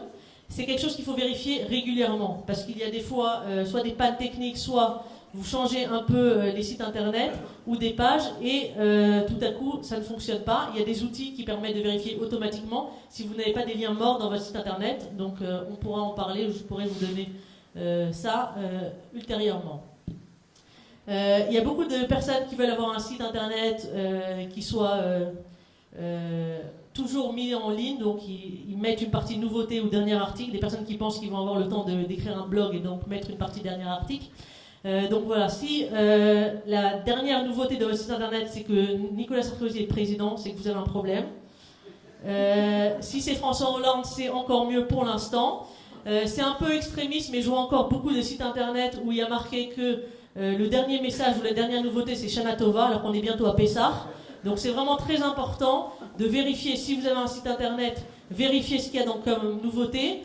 Et si vous savez que vous n'aurez pas le temps de mettre en ligne régulièrement votre site, alors soit vous supprimez la partie nouveauté, soit vous essayez de prévoir, il y a des sites internet où on peut programmer pour plus tard, mais c'est vraiment très important pour montrer votre professionnalisme que votre site soit actualisé, que la nouveauté ne soit pas de 2010 ou de Rosh Hashanah.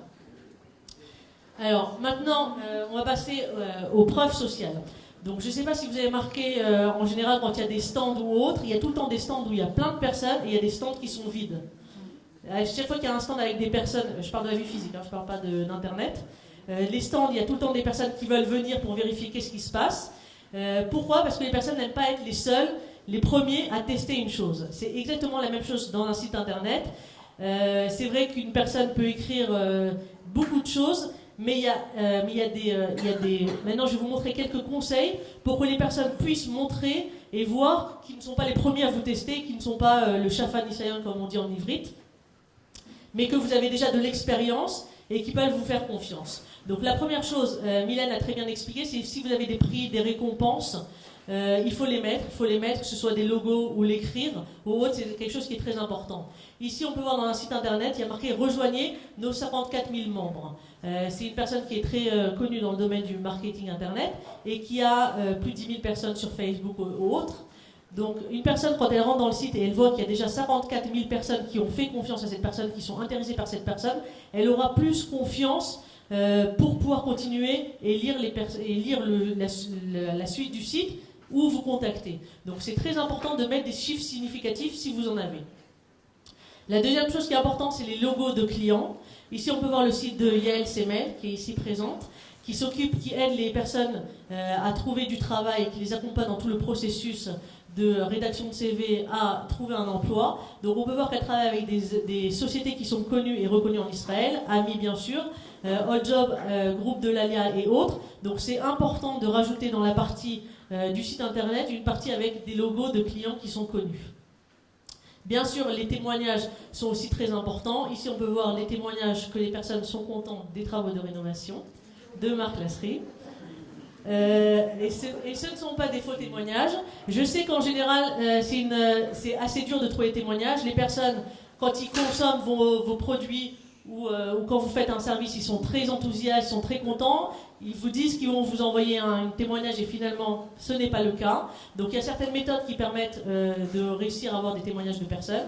Je ne pense pas que j'aurai le temps d'en parler maintenant, mais il y a des méthodes qui permettent d'offrir des petits cadeaux ou autres choses qui permettent de récolter rapidement des témoignages de clients. Alors, je ne sais pas si vous voyez, de plus en plus de sites internet ont ce qu'on appelle une like box. C'est-à-dire que c'est une possibilité de s'inscrire directement dans le site internet, de cliquer j'aime et d'être fan d'une page Facebook. Donc c'est très intéressant puisqu'une personne n'a pas besoin d'être directement dans Facebook pour être fan. Mais ce qui est aussi très intelligent de la part de Facebook, c'est qu'en fait à chaque fois qu'une personne rentre dans le site internet, elle va voir en premier ici les personnes qu'elle connaît qui sont déjà fans de la personne. C'est-à-dire que si moi je rentre dans ce site, là c'est le site de WordBrit qui s'occupe de faire des Brit Milot. Si moi je rentre dans ce site, je vais voir ici les photos de mes amis, mais si une autre personne rentre ici, elle va voir ici les photos de ses amis. C'est exactement, Facebook a compris l'avantage des preuves sociales et l'a utilisé ici. Comme ça, quand une personne va venir et va voir qu'elle a déjà 10 amis à elle qui ont déjà cliqué j'aime, ça va se dire, bon, si ces personnes lui ont fait confiance et savent qu'ils sont intéressés, alors moi pourquoi pas, et elle va cliquer j'aime. Donc c'est aussi une méthode pour augmenter son nombre de j'aime, mais c'est aussi une méthode d'expliquer une preuve sociale et montrer que d'autres personnes vous font confiance. Maintenant, Mylène aussi, on a parlé de rassurer l'utilisateur. C'est très important si vous faites des achats en ligne, si vous avez un site e-commerce qui fait une vente en ligne, de préciser que c'est sécurisé. Les personnes ont peur de mettre leur numéro de carte bleue, mais si vous les sécurisez avec, voilà, il y a marqué assuré par la banque postale ou par PayPal, et que vous savez que si il y a un problème, par exemple sur PayPal, si vous n'êtes pas content de la transaction, vous pouvez récupérer votre argent directement, ça rassure les personnes. Donc c'est important de mettre ces logos qui sont aussi en but de rassurer les clients et sur votre page d'accueil et aussi pendant tout le processus de vente. C'est aussi important de rassurer les utilisateurs, pas uniquement lorsque les personnes font une vente en ligne, mais aussi lorsque vous demandez aux personnes de remplir leur email.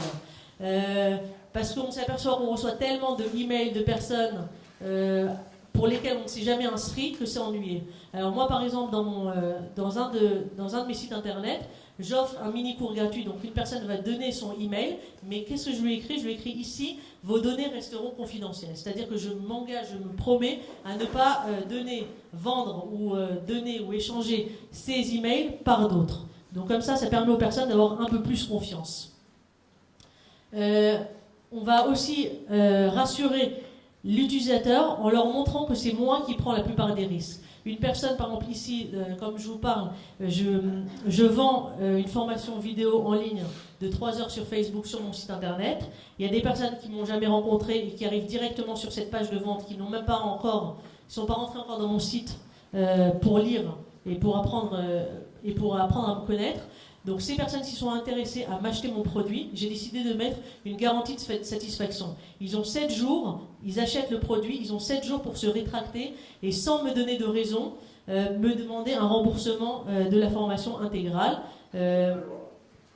Alors il y a plusieurs personnes, quand j'ai voulu faire cette page de vente, m'ont dit est-ce que tu es sûr ? Il y a des personnes qui vont vouloir télécharger ta formation et après vont te demander de rembourser et tu vas perdre beaucoup d'argent. Je me suis dit c'est internet, je peux le mettre, maximum ça me prend même pas 5 minutes de l'enlever si je vois que j'ai trop de personnes qui me demandent un remboursement. Finalement j'ai moins de 1% de personnes qui me demandent un remboursement. Donc c'est quelque chose qui rassure les personnes ne me connaissent pas et ils savent que s'ils ne sont pas contents de la prestation, je peux leur rembourser, c'est quelque chose qui est important pour eux et je vous conseille de tester au moins ça. Alors, c'est aussi important de montrer son expertise et Facebook aussi, mais aussi un blog ou un site internet avec une partie article permet de montrer son expertise et permet aux personnes d'expliquer les nouveautés de votre domaine d'activité. Comme ça vous permet, de vous montrer et de vous positionner en tant qu'experte dans votre domaine. C'est quelque chose qui est très important. Alors, ça c'est facile à faire avec un blog. Là, on peut prendre l'exemple de Matzliach. C'est un de mes clients qui donne des cours particuliers pour la réussite scolaire en Israël. En général, c'est pour des personnes, pour des enfants qui font leur alia et qui n'ont pas encore le niveau et qui ne comprennent pas tous les cours en ivrite et donc qui les aident à s'intégrer. Donc, on a décidé de faire un blog avec des articles qui expliquent en fait aussi aux parents et aux enfants comment mieux s'intégrer en Israël du point de vue scolaire. Donc, il explique par exemple comment sont calculées les notes de Bagrout parce que c'est un peu compliqué, où il explique les différences entre les écoles Mamlarti Dati ou autres, où il donne des exercices. Donc comme ça, il permet d'être la source d'information dans le domaine de la réussite scolaire en Israël. Alors, un autre moyen qui peut être très intéressant, pour avoir du trafic et pour vous faire connaître, c'est que d'autres personnes parlent de vous. L'idéal, c'est que ce soit des experts dans votre domaine, en fait des collègues à vous, des collègues concurrents ou collègues qui parlent de vous. Moi, ça m'est arrivé très souvent, ça s'appelle des articles invités. Moi, j'écris un article dans un site d'un collègue et lui, en échange, il écrit ou même pas. Ou parfois, il y a des personnes qui veulent remplir leur contenu de blog, qui me demandent d'écrire dans leur site internet. C'est très important parce que ça me permet, de montrer mon expertise à d'autres personnes. Ça me permet de toucher mon public cible qui se situe aussi dans le site de mon collègue. Et comme ça, je peux montrer mon domaine d'activité et mon expertise. Et comme ça, c'est très facile d'augmenter le trafic vers son site internet aussi grâce à cette méthode. Ici, on peut voir des exemples de maître avocat Yael Agege, avocate qui est ici, voilà, qui a décidé qu'il y a un site internet avec beaucoup d'articles dans son site internet qui montre son expertise et qui explique qui donne beaucoup de conseils sur tout ce qui est avocat et droit et fiscalité en Israël. Mais elle écrit aussi dans d'autres sites internet qui sont aussi connus, comme par exemple Tel Aviv ou dans Israël Valley. Donc elle écrit et ça lui permet de montrer son expertise parce que c'est aussi des sites sérieux. Donc il n'aurait pas publié ses articles si elle n'avait pas été sérieuse. Donc d'un côté, ça lui permet de montrer son expertise et de toucher un trafic des personnes qui ne seraient peut-être pas arrivées vers son site internet parce que c'est un peu plus compliqué. Il faut réussir aussi en référencement et autres. Donc ce que je vous conseille, c'est aussi de chercher où est-ce que vous pouvez écrire des articles dans d'autres sites internet. Donc ce qui est très important aussi, et ce qui est possible maintenant facilement grâce à YouTube, c'est tout ce qui est publicité et montrer son expertise ou montrer par exemple une démonstration de produits, montrer comment on utilise votre produit. Par exemple, on a vu ça pour Move Design qui a expliqué comment on peut monter un roll-up ou même autre en moins de 1 minute. L'avantage d'une vidéo, c'est que les personnes au moins ont l'impression de vous connaître. Comme on a dit, tout est virtuel. Et les personnes n'ont pas vraiment de contact avec vous. Donc en fait, s'ils voient une vidéo, les personnes ont l'impression que en fait, vous êtes en face d'eux. Il y a beaucoup de fois des personnes, quand je fais des vidéos, qui après me rencontrent dans la vie réelle, en tout cas en Israël, et qui me parlent comme si on était copains depuis longtemps et qui connaissent déjà la moitié de ce que je fais. C'est grâce, on va dire, grâce au fait, de mettre des photos aussi dans votre site internet, et grâce aux vidéos. Donc je vous conseille vraiment à tous d'utiliser YouTube et de faire des vidéos. Ça permet aux personnes, comme je l'ai dit, d'avoir l'impression de vous connaître. Ça permet de passer aussi le message de façon originale, et c'est plus simple que, on va dire, dans un texte. YouTube et autres vidéos sont très bien référencées sur Google. Il y a peu de personnes qui osent être devant la vidéo, donc vous avez beaucoup moins de concurrence que dans tout ce qui est écrit. Donc c'est quelque chose, et les vidéos sont très partagées, sont très virales. Ils sont partagés aussi sur les réseaux sociaux, Twitter, Facebook et autres. Donc c'est un outil que je vous conseille d'utiliser. Pour les personnes qui ont quand même peur devant la vidéo, vous pouvez commencer par faire, si vous faites, par exemple comme dans mon domaine d'activité, où je peux faire des tutoriels, ou expliquer des choses sur un ordinateur, ou faire une présentation sur PowerPoint, vous pouvez commencer à faire ça, à commencer à filmer votre écran et pas vous filmer vous-même. Ça vous permettra d'avoir le première étape, d'avoir pour l'instant que le son et qu'on voit votre écran. Et après, vous pourrez passer à la prochaine étape qui sera de vous filmer. Mais c'est vraiment quelque chose que je vous conseille d'utiliser très bientôt pour votre marketing internet. N'est-ce pas, Mylène? Alors maintenant, on va parler des réseaux sociaux. Donc, comment se comporter sur Facebook. Donc, comme je l'ai dit, il n'y a aucun code écrit qui explique comment se comporter sur Facebook. Mais si vous voulez quand même montrer que vous êtes professionnel, il faut savoir le faire. Comme on peut voir ici, les personnes sont en costume cravate, ils sont en train de faire la fête, mais ils sont encore en costume cravate. Donc j'aimerais qu'à chaque fois que vous voulez publier quelque chose sur Facebook, vous réfléchissiez en fait comme si vous étiez dans une fête, dans une soirée. Les personnes ne sont pas là sur Facebook pour rechercher, ils ne sont pas en recherche active comme ils peuvent l'être sur Google, ils sont là pour passer du bon temps, ils sont là pour voir les photos de leurs amis et autres photos. Donc faites comme si vous étiez dans une fête. Si vous étiez dans une fête et que vous voyez les personnes en train de profiter et de parler, et en train de boire un verre, vous n'allez pas commencer à arriver et vous dire ah, tu veux mon frigo? Ah tiens, j'ai un frigo avant, tu veux mon frigo? Tu veux mon frigo? Sinon les personnes, dès qu'ils vont vous voir arriver de loin, ils vont vouloir vous éviter. C'est exactement la même chose malheureusement que je vois beaucoup sur Facebook, c'est que les personnes arrivent, veulent être membres de beaucoup de groupes ou autres pages de Facebook et commencent à mettre leur publicité sans se présenter, à mettre vraiment leur flyer comme si leur flyer qu'ils distribuent. Donc c'est vraiment pas quelque chose qui peut être fait. Vous allez être considéré comme un spammer, comme une personne qui quémande un j'aime. Et c'est pas vraiment, si vous voulez paraître professionnel, et c'est ce que vous faites dans d'autres domaines, essayez vraiment de faire la même chose sur Facebook. C'est-à-dire que si vous étiez dans une soirée et tout à coup vous êtes en train d'apprendre à connaître une personne et cette personne dit ah oui, j'ai un problème avec mon frigo, alors il n'y a pas de problème, vous pouvez lui dire bah, tiens, justement, c'est mon domaine d'activité, tiens ma carte de visite ou on se parle demain. Ça, il n'y a pas de problème. Mais faites ça de façon beaucoup plus élégante, ça noie. Voilà, avec tact, parce que sinon c'est bête de griser votre image à cause de la publicité sur Facebook. Je sais que c'est gratuit, en tout cas mettre des statuts c'est gratuit et beaucoup de personnes l'utilisent, mais il vaut mieux apprendre et réfléchir avant de mettre comme il faut le faire. Donc ça c'est pour Facebook. Sur Twitter, il y a peu de personnes qui utilisent Twitter, mais si vous essayez de toucher la public cible qui est aux États-Unis ou en France, je vous conseille vraiment d'utiliser Twitter parce que c'est vraiment très utilisé. C'est vraiment très puissant et les personnes utilisent Twitter. Moi, je sais que j'ai beaucoup de clients qui sont venus grâce à Twitter. Alors là, c'est complètement différent. Vous avez très peu de caractères pour parler. Le but de Twitter, c'est what are you doing maintenant, c'est-à-dire que vous n'avez pas commencé à mettre des photos comme on peut voir sur Facebook, des photos de quand vous étiez à Yavne ou autre. Donc c'est vraiment quelque chose qui est instantané. Twitter, c'est le meilleur endroit pour trouver les dernières nouvelles, les news, c'est comme ça qu'il faut. Si vous voulez montrer votre expertise, essayez d'être le premier à écrire un article sur une nouveauté ou autre, mettez-le sur Twitter, essayez d'avoir des followers, des personnes qui vous suivent, et vous allez voir comme votre message est propagé.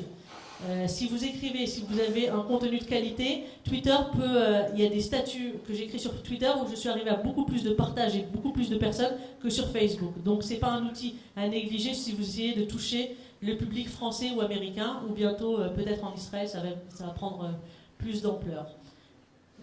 Voilà, c'est vraiment une partie du marketing par Internet. S'il y a encore quelques minutes pour des questions.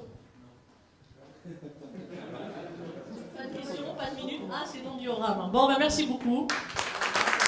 Merci Yael. Bien sûr, si vous voulez joindre Yael, elle aussi a ses cartes de visite sur la table sur lesquelles sont entreposées toutes les cartes de visite. Et vous pourrez vous mettre en contact avec elle parce que je suis sûre que vous avez beaucoup plus de questions suite à cette conférence et plus intéressante. Merci Yael Lasri. Et merci Marc Lasri. J'ai retenu deux choses de la conférence de Yael Lasri. Il me faut 5 secondes pour capter votre attention, sinon j'ai tout perdu. Et il nous faut des témoignages. Alors déjà, lesquels d'entre vous, qui parmi vous serait prêt à faire des témoignages sur la soirée de ce soir, par exemple? Merci. Rappelez-vous qu'en tant que stratégiste, je fais aussi du langage corporel. Alors ne me mentez pas. Maintenant, nous allons avoir la suite du programme. Je vous tiens au courant de ce qui va se passer. Nous allons avoir une collation, un petit break dans lequel vous pouvez faire encore du networking, échanger vos cartes de visite. Après le break, nous allons avoir un panel avec 3 entrepreneurs francophones de Jérusalem qui vont nous raconter brièvement leur parcours. Et nous allons avoir ensuite un spectacle des plus intéressants, un divertissement, de l'inédit, et c'est aussi ce que nous aimons faire en tant qu'entrepreneurs, c'est faire partager un petit peu des talents qui ne seraient peut-être pas connus de la communauté francophone. Ça va être en évrite, mais il n'y aura pas beaucoup de paroles, et je vous conseille vraiment de rester jusqu'au bout. Merci beaucoup.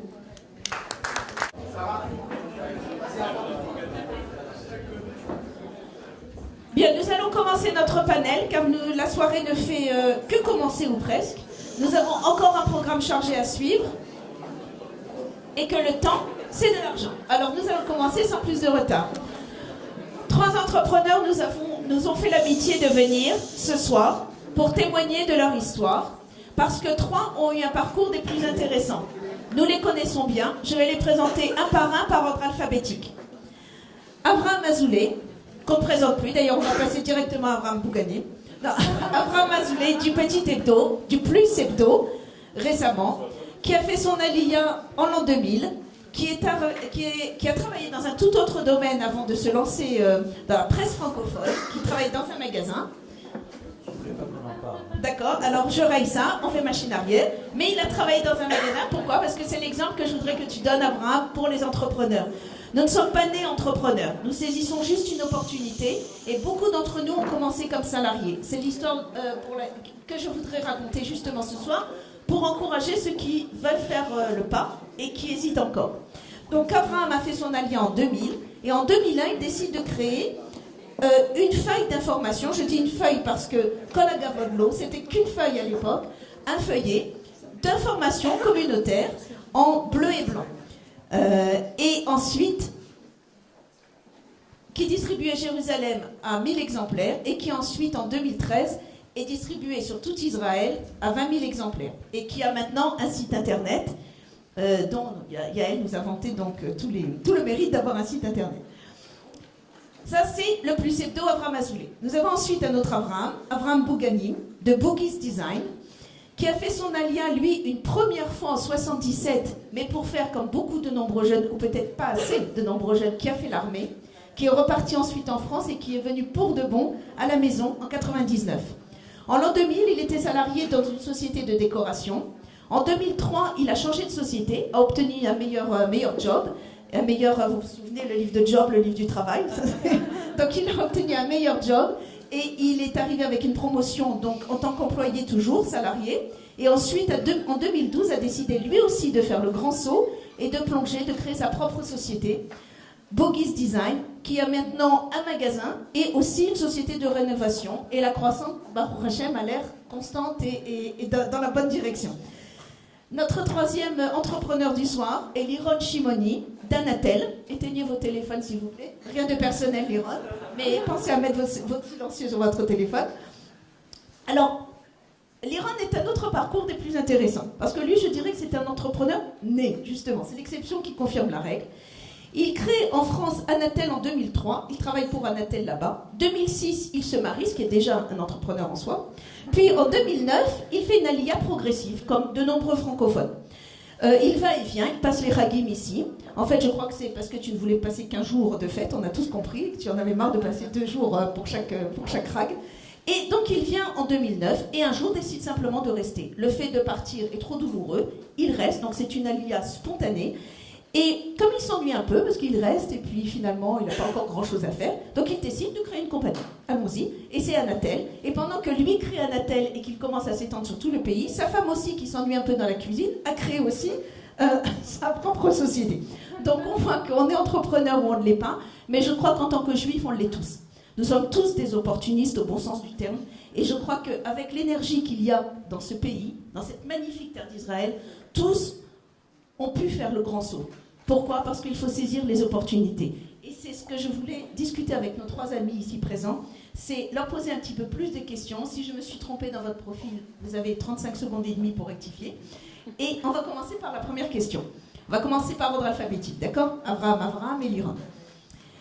Comment as-tu franchi le pas, Avraham, pour devenir un entrepreneur ? C'est-à-dire quoi, comment ? Est-ce une rencontre, une opportunité, un fait ?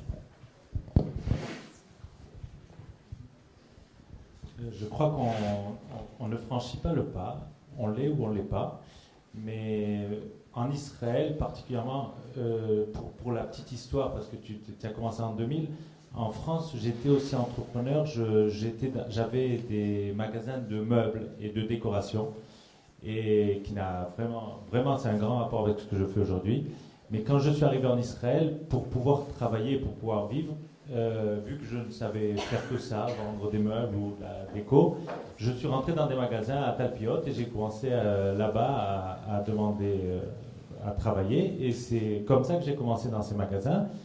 Bon, c'est sûr qu'au bout de quelques mois, vu que je sentais que j'allais rester vendeur de matelas ou de meubles toute ma vie, ça m'a un peu angoissé, et je me suis dit, bon, c'est bien beau, mais 8 heures par jour et demander Kamadash Komim pour savoir comment on vend, ça m'a un peu angoissé, donc j'ai dit je vais essayer de faire autre chose. Donc au bout d'un an, c'était la question, est-ce que je parle de mon parcours après ? On va le développer par les autres questions. Ah voilà, donc... Et je m'excuse de la brièveté, mais comme nous avons un programme ensuite d'1 heure, donc si vous voulez ensuite développer avec plaisir, si nos trois candidats réussissent à répondre en temps et en heure, on pourra développer ensuite. Abraham ? Bonsoir. En fait, moi j'étais entrepreneur déjà à l'âge de 8 ans. Parce qu'à 8 ans en France, je faisais du porte-à-porte et je vendais des puzzles. Un jour, mon père lève le matelas et puis il trouve un paquet de bifetons en dessous du matelas. La première chose qu'il a fait, il m'a donné une grosse claque. Il croyait que que je piquais de l'argent aux gens ou n'importe quoi.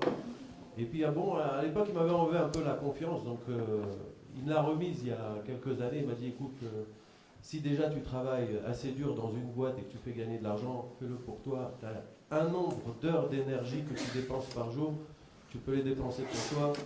Tu gagneras la même chose. Et effectivement, en tant que salarié, j'avais des salariés qui travaillaient pour moi. Au magasin, je travaillais pendant des années, j'avais des salariés, pas mal de gens ici qui me connaissent de cette époque-là. Je prenais une partie de mes commissions que je reversais à des vendeurs et je les prenais en dessous moi. Ils travaillaient pour moi dans le magasin et puis je faisais un chiffre d'affaires comme des magasins entiers en Israël. Puis un beau jour, je me suis dit, allez hop, il faut ouvrir. Et c'est parti. Tout le monde peut le faire.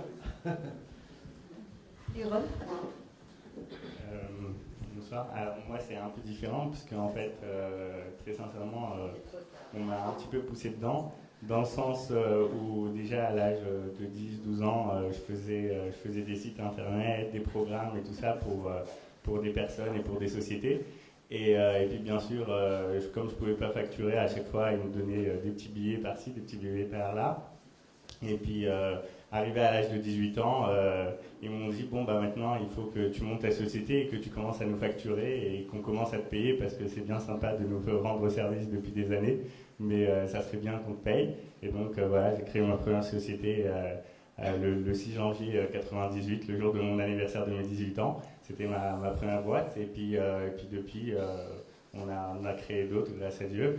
Et c'est vraiment, comme je dis, personnellement, des personnes me disent l'expérience salariale, c'est une expérience que je n'ai pas malheureusement eue. Je dis malheureusement parce que justement, ça permet de se créer mieux en tant qu'entrepreneur.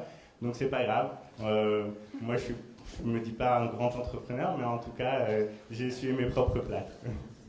Et les petits billets continuent à s'accumuler sous le matelas d'Abraham Bouganim. On a compris leur origine maintenant. Deuxième question. Quelle est la plus grande difficulté que vous rencontrez encore au quotidien jusqu'à présent ? La plus grande difficulté, mais qui est en même temps le plus grand défi, c'est de se renouveler. Parce qu'au bout d'un moment, les gens s'habituent et il faut quand même encore surprendre. Et c'est quand même la difficulté de l'entrepreneur. Arriver encore à surprendre. Mais c'est en même temps ce qui motive. Et comme je dis souvent à l'équipe de vente, il nous faut des nouveaux journaux, quelque chose qui nous motive comme ça. De la concurrence. La vraie concurrence, nous on apprécie. Quelqu'un qui veut ouvrir un journal ici pour faire plaisir à Abraham Azoulay? Mais s'il ouvre, je l'aiderai en plus. Comme ça motive mon équipe. La plus grande difficulté pour moi, étant donné je ne travaille pas seulement sur le marché francophone, mais aussi sur le marché israélien, tous les marchés en Israël, c'est un certain manque de professionnalisme de la part de pas mal de sociétés, de fournisseurs surtout. Et c'est quelque chose qui me rend malade tous les jours. Tous les jours, j'en suis malade parce que je suis un as du service. Et quand je ne peux pas donner le service à cause d'une société qui ne m'a pas fourni un matériel, ça me déchire. Voilà. Bon, déjà, la première chose, c'est que je partage le sentiment de M. Bouganim parce qu'on a également ce problème. Mais je dirais plutôt que nous, c'est plus que vraiment, étant donné que d'abord, on fait ce qu'on fait et tous au sein d'Anatel par passion et qu'on est des vrais passionnés, ce qui nous est le plus difficile, c'est réellement de réussir à retranscrire la passion qu'on a de tous les services qu'on rend et réussir à expliquer à tous nos clients comment utiliser correctement ou du moins du mieux possible nos services. Et c'est vraiment ça notre cheval de bataille, on va dire, amener nos services à la portée de tous. Alors, maintenant, moi je voudrais bien intercaler une question que je n'avais pas prévue, mais en vous écoutant répondre, ça me donne envie. Oui, Yoram Bitan, tu peux intercaler une 6e question? Oui. Alors, comment y remédiez-vous? Abraham, tu parlais de devoir se renouveler, etc., de maintenir... en fait, tu parlais des lecteurs, pas de renouveler ton enthousiasme, mais de renouveler l'intérêt parmi les lecteurs. Comment remédier à ça? Les lecteurs et même les fournisseurs, parce que nos clients... Les annonceurs. Les annonceurs, oui, pardon. Fournisseurs, annonceurs, c'est vrai. Mais les annonceurs, alors, les annonceurs sont toujours en attente d'autre chose, toujours un plus ils cherchent. Donc on cherche aussi à eux à les surprendre, parce que finalement pour un journal comme le nôtre qui est gratuit, l'essence c'est la publicité. La publicité c'est les annonceurs, donc il faut à chaque fois leur amener autre chose. Alors à part le papier, ils veulent aussi de l'internet, ils veulent des événements, ils cherchent toujours autre chose les annonceurs. Alors la question que nous avons des membres de REFI qui font de l'événementiel, comme stratégique et planning, et il y a Lasri qui fait par exemple des sites internet. Oui, je la vois sur Facebook, on est amis. Non, comment je disais comment remédier, parce que vous avez chacun évoqué une difficulté que vous rencontrez au quotidien. Écoutez, donc c'était comment je y pense remédier. que comment y remédier, à force, et ils ne vont pas me contredire, ni Liron ni Abraham, à force d'entreprendre, la créativité, elle vient, Baruch Hashem, seule.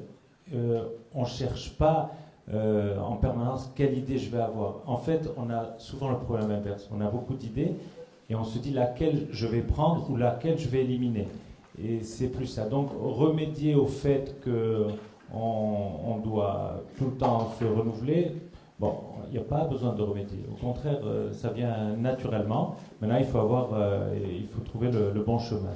Donc c'est un challenge, pas forcément une difficulté, mais c'est un challenge à laquelle tu es confronté au quotidien. Oui, mais je ne le vois pas comme une vraie difficulté. D'accord. Maintenant, il faut réussir. Avraham, tu parlais de la difficulté au quotidien, disons, peut-être du manque de professionnalisme, par exemple, à d'autres critères des fournisseurs ou des prestataires israéliens. Alors, comment y remédier aussi?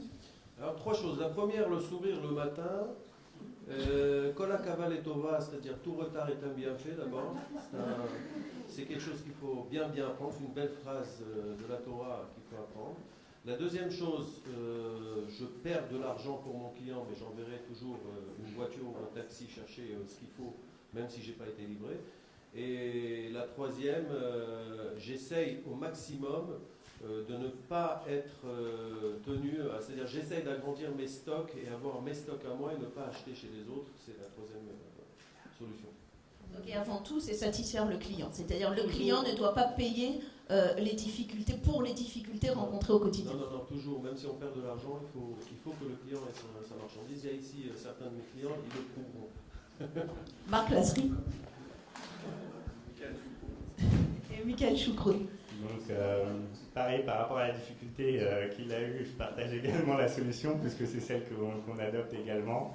Beaucoup de patience, comprendre que malheureusement, même des fois, eux-mêmes sont soumis à d'autres personnes, comme nous-mêmes sommes soumis à ces personnes-là, Gorem, chef Gorem, etc. Et par rapport à ça, je partage également les solutions. Et concernant notre problématique au quotidien, on essaye tout simplement de voir comment on pourrait expliquer le plus facilement possible l'utilisation de tel ou tel produit. On prend des bêta-testeurs, des personnes qui nous testent, et puis majoritairement, comme je suis tunisien, il fallait que je place ma mère, je dirais que si ma mère réussit à l'utiliser, c'est que tout le monde peut le faire. Merci pour les mamans juives. À présent, quelle est la plus grande satisfaction? On a parlé des difficultés. Quelle est la plus grande satisfaction que vous récoltez en tant qu'entrepreneur? Qu'est-ce qui vous apporte le plus de nachas pour les mères ashkénazes? Le vrai nachat, il y en a beaucoup quand même. Alors, un seul. Bon, d'accord. Allez, on commence les négociations. Savoir qu'on est invité tous les Shabbats dans la plupart des foyers francophones, c'est toujours un plaisir. Bon, c'est meilleur chez les Marocains que chez les Tunisiens, mais bon, on accepte les deux. Ne commencez pas. Je mettrai le haut là dans ce débat.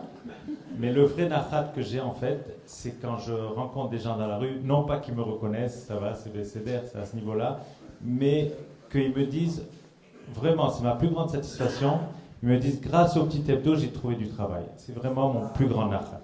On peut applaudir, je crois. C'est une grande musique. Moi, c'est le sourire qu'a un client quand il a fini sa maison. C'est petit, c'est clair, c'est net. Bon, bien sûr, il y a une deuxième qui est plus business. Et, chaque client satisfait, c'est 5 clients derrière. Bon, ça c'est sûr qu'après ça continue au niveau business aussi.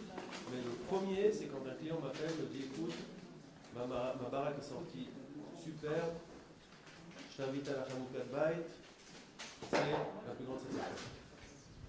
C'est beau, c'est une autre mitzvah aussi, on peut applaudir. D'abord une parnassa et un toit sur la tête, et ensuite on va enchaîner tout de suite un téléphone pour communiquer sa joie d'habitant d'Israël, et on arrive à un appel direct.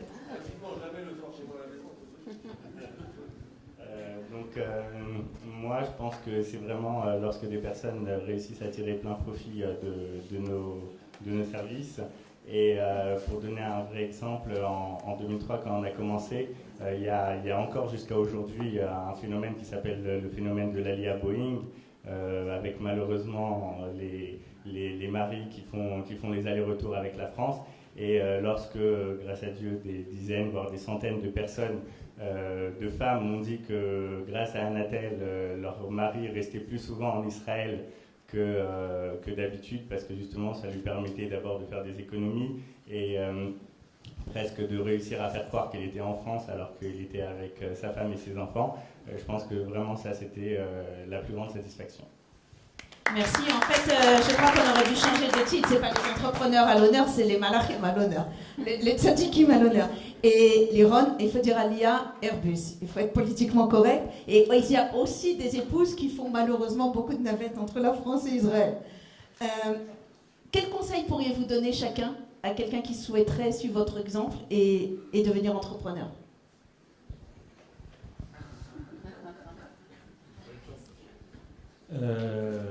Un bon brin de folie. Et surtout au départ, s'ils viennent d'arriver, c'est plutôt de travailler chez quelqu'un plutôt que de se lancer tout seul, parce qu'il y a quand même des codes dans la société israélienne qui ne sont pas du tout les mêmes codes qu'en France. Et apprendre chez les autres et à un moment peut-être se lancer. Mais un peu de patience, pas de suite se lancer. Alors là, je dirais 3 choses. Moi, j'arrive, je ne sais pas si je suis le plus vieux ici, mais j'arrive d'un temps où il n'y avait ni Internet, ni marketing, ni téléphone portable. Mais il y avait beaucoup de Gemara, beaucoup de Talmud. Donc, déjà, un des trucs pour réussir dans le business, c'est la base, le Talmud, et puis après, on continue, marketing et compagnie. Deuxième chose, il faut bien apprendre le marché israélien. Le marché israélien, c'est un marché qui n'est pas du tout comme les autres marchés mondiaux. C'est un marché où il y a beaucoup de sortes de communautés de tous les pays du monde.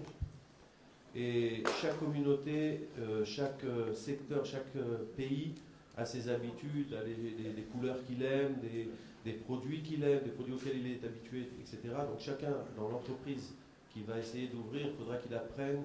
C'est un peu ce qui a été dit en style marketing, mais ça il faut bien faire attention. Il y a ici des marchés francophones, des marchés argentins, des marchés brésiliens, vénézuéliens maintenant qui commencent à s'ouvrir assez fort, des marchés israéliens, mais même dans l'israélien, il y a du marocain, il y a du tunisien, il y a de l'ashkénaze, il y a tout ça, c'est des habitudes d'achat, des habitudes de vie, il faut bien apprendre ça. Et la troisième, c'est bien lire la carte politique israélienne. C'est un marché qui monte et qui descend, il y a des grandes vagues. Voilà, il faut bien... Voilà, exactement. Il faut bien le regarder.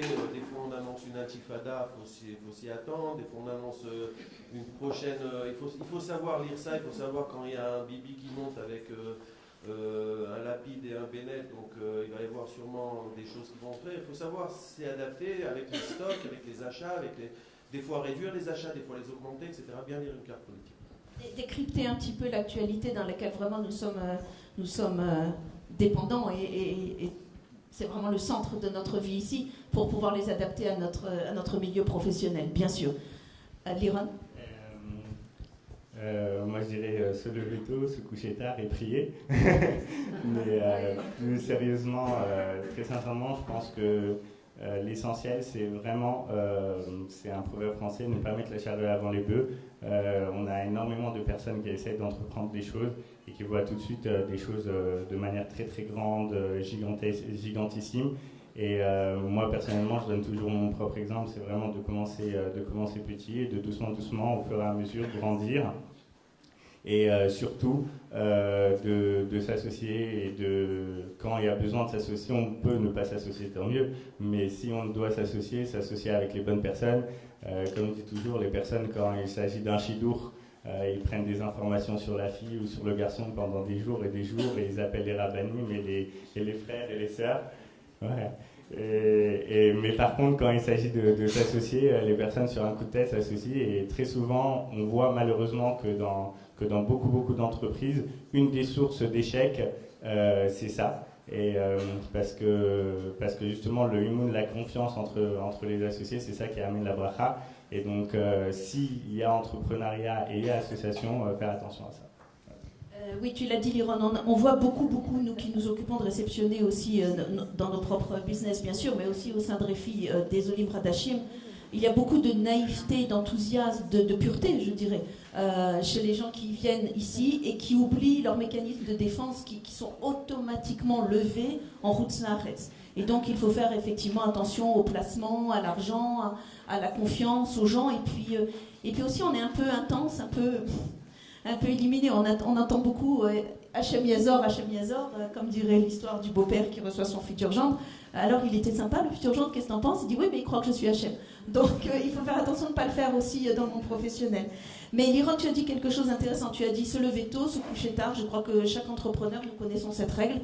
Est-ce qu'il est possible, et je reviens donc par ordre alphabétique à Avraham Azoulay, est-ce qu'il est possible de concilier facilement, parce que c'est des questions qu'on me pose beaucoup peut-être en tant que femme, je ne sais pas, c'est peut-être plus effrayant, mais vie professionnelle et vie privée quand on est entrepreneur, quand on travaille à son propre compte? C'est non seulement possible, mais c'est préférable. Parce que je vais vous dire, si ça ne va pas trop à la maison, ça n'ira pas non plus dans les affaires.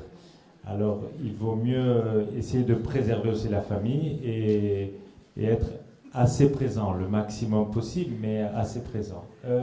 Au moins écouter sa femme quand elle dit ce soir je veux que tu sois là, ou demain matin, ou demain après-midi va chercher les enfants. Sur ça, il ne faut pas discuter. Et puis après tout le reste, les femmes ferment les yeux. J'ai compris l'allusion, je vous libère dans 5 minutes. Mais je voulais revenir juste, puisqu'on a parlé du début avant de se lancer. Maintenant, quand on est lancé, et c'est très bien de se lancer, hein, le brin de folie, il faut l'avoir.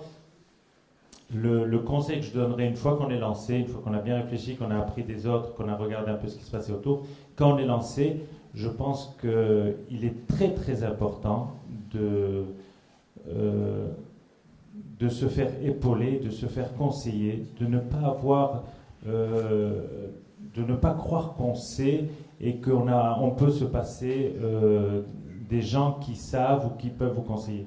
C'est très important. Il faut se faire coacher, il faut demander à des gens qui font peut-être la même chose, comment on fait, à des amis, qu'est-ce que tu en penses avant de vous lancer, demandez à 5 personnes proches, à part votre concurrent, qu'est-ce que vous allez faire. C'est très important de se faire épauler, de se faire conseiller. C'est à mon avis l'essentiel. Donc c'est faire preuve d'humilité et pas laisser peut-être un ego qu'on aurait acquis en route Slaretz nous donner. C'est-à-dire beaucoup de gens viennent nous voir en disant mais ça je sais très bien. Oui, mais ça ne se fait pas ici. Mylène ou Yael nous ont parlé des codes. Il y a des codes en Israël qu'il faut savoir respecter. Et ce n'est pas en critiquant le système qu'on va le changer, mais c'est en s'y insérant, en s'y impliquant qu'on peut changer de l'intérieur. Donc ça c'est évident qu'il faut faire attention, il faut savoir preuve d'humilité, parce que quand on dit en Israël je ne peux pas croire comment ils construisent les fenêtres, par exemple. Oui, mais ils n'ont pas attendu notre arrivée à nous pour avoir des fenêtres dans leur maison. Donc même si elles sont mal construites, ou même si leur stratégie n'est pas celle qui devrait être, ou même si leur manière de faire du business en topant sur la main avec Yoram Bitan, travaillant avec d'énormes ergonim et beaucoup de ministères, que ce soit celui du tourisme, la communication, de la Hasbara, nous avons nos plus gros contrats qui sont faits en se serrant la main. Enfin, du moins celle de Yoram Bitan, mais pas la mienne. Et ça aussi, c'est une manière de travailler qui effraie, et il faut apprendre les codes, comme nous l'ont dit Yael et Mylène. Avram, est-ce possible de concilier un peu une vie privée avec une vie professionnelle si, comment on dit, demanding, exigeante? Alors nous, on a un triple problème, parce que c'est pas seulement une vie privée, une vie professionnelle, il nous faut aussi une vie de Torah. Alors bon, moi j'ai résolu le problème. Je me lève à 2h30 du matin tous les jours, je vais me coucher à 11h, et j'essaye au maximum 1 heure de temps par jour de discuter avec ma femme. De toute façon, on est obligé, parce que pour avoir un shefa calcalé, Une abondance économique. Une abondance financière, ça ne passe que par la femme. Ça c'est écrit dans les livres, mais ça c'est encore un autre sujet. Il faut trouver le temps à étudier, à passer avec la famille et en même temps à faire du business. Et bon, ça vient sur des heures, comme il a dit. Il faut se lever tôt, se coucher tard, mais pas seulement pour le business, pour la Torah et pour la famille aussi. Ben, moi, je vais dire ma botte secrète, puisque en fait, j'ai 25 heures dans la journée. Au lieu d'en avoir 24, je me lève 1 heure avant. Mais en fait, je pense vraiment qu'Abraham a quasiment, les deux Abraham ont quasiment tout dit.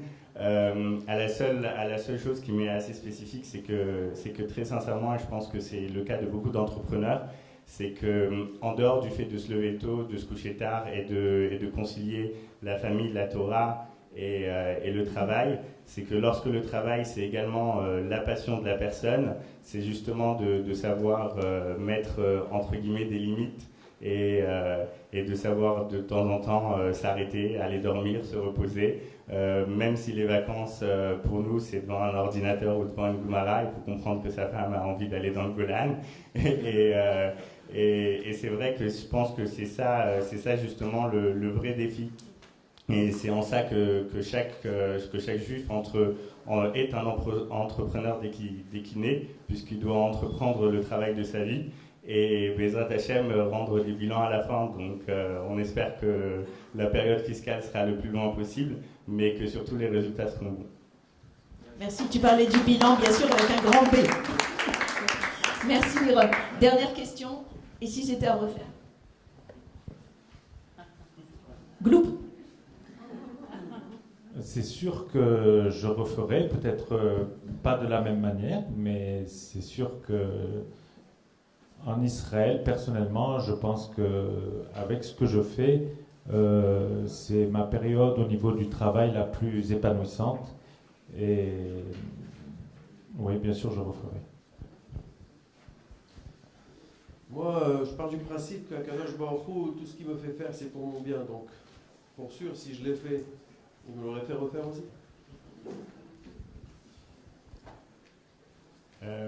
Moi personnellement également, si j'avais à le refaire, je le referais.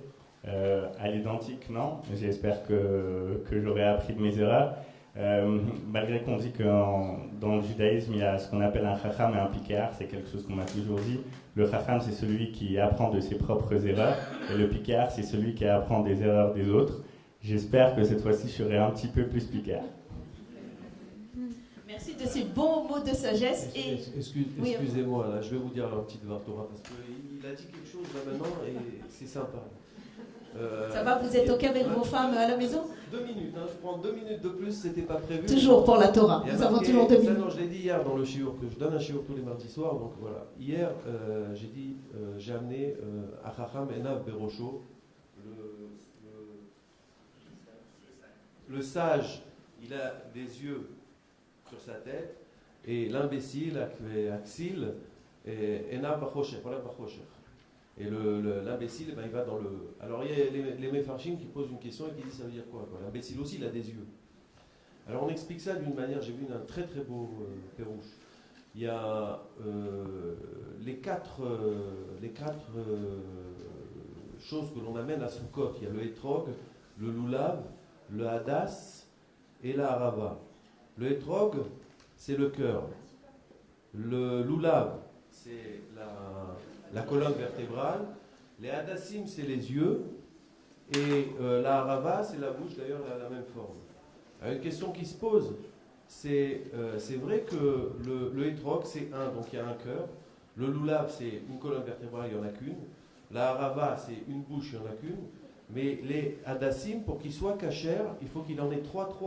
Sinon, c'est un Hadas choté, ce qu'on appelle un Hadas imbécile. Alors, le Mefaresh, il explique et il dit la chose suivante. Le Chacham Enav Berosho, ça veut dire qu'il a 3 yeux. 2 sur la tête, la troisième, Ezeu Chacham Aroet Anolad.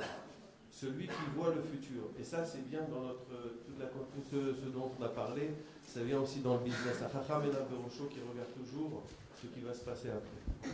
Merci, qui peut faire des projections vers l'avenir. Et vous, si c'était à refaire, seriez-vous prêt à revenir pour les écouter?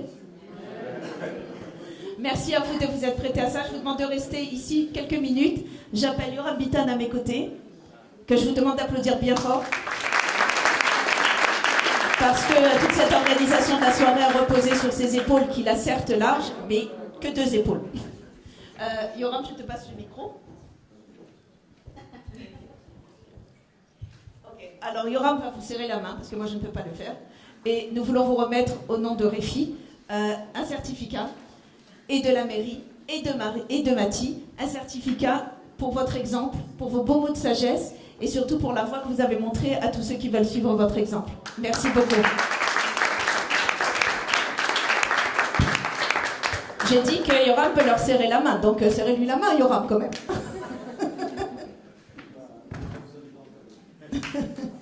Merci beaucoup. Je voudrais maintenant appeler une femme, parce que les hommes, ça va, mais un peu trop d'hommes sur cette image. Je voudrais appeler Yael Lasri sur scène. Pourquoi? Parce que Yael Lasri est la femme qui a eu la vision de Réfi et qui a dit « Moi, j'aimerais faire quelque chose pour aider les gens ». Alors, je crois qu'elle a prouvé ce soir et on voudrait lui remettre, elle aussi, un certificat. Et là, je vais faire la bise.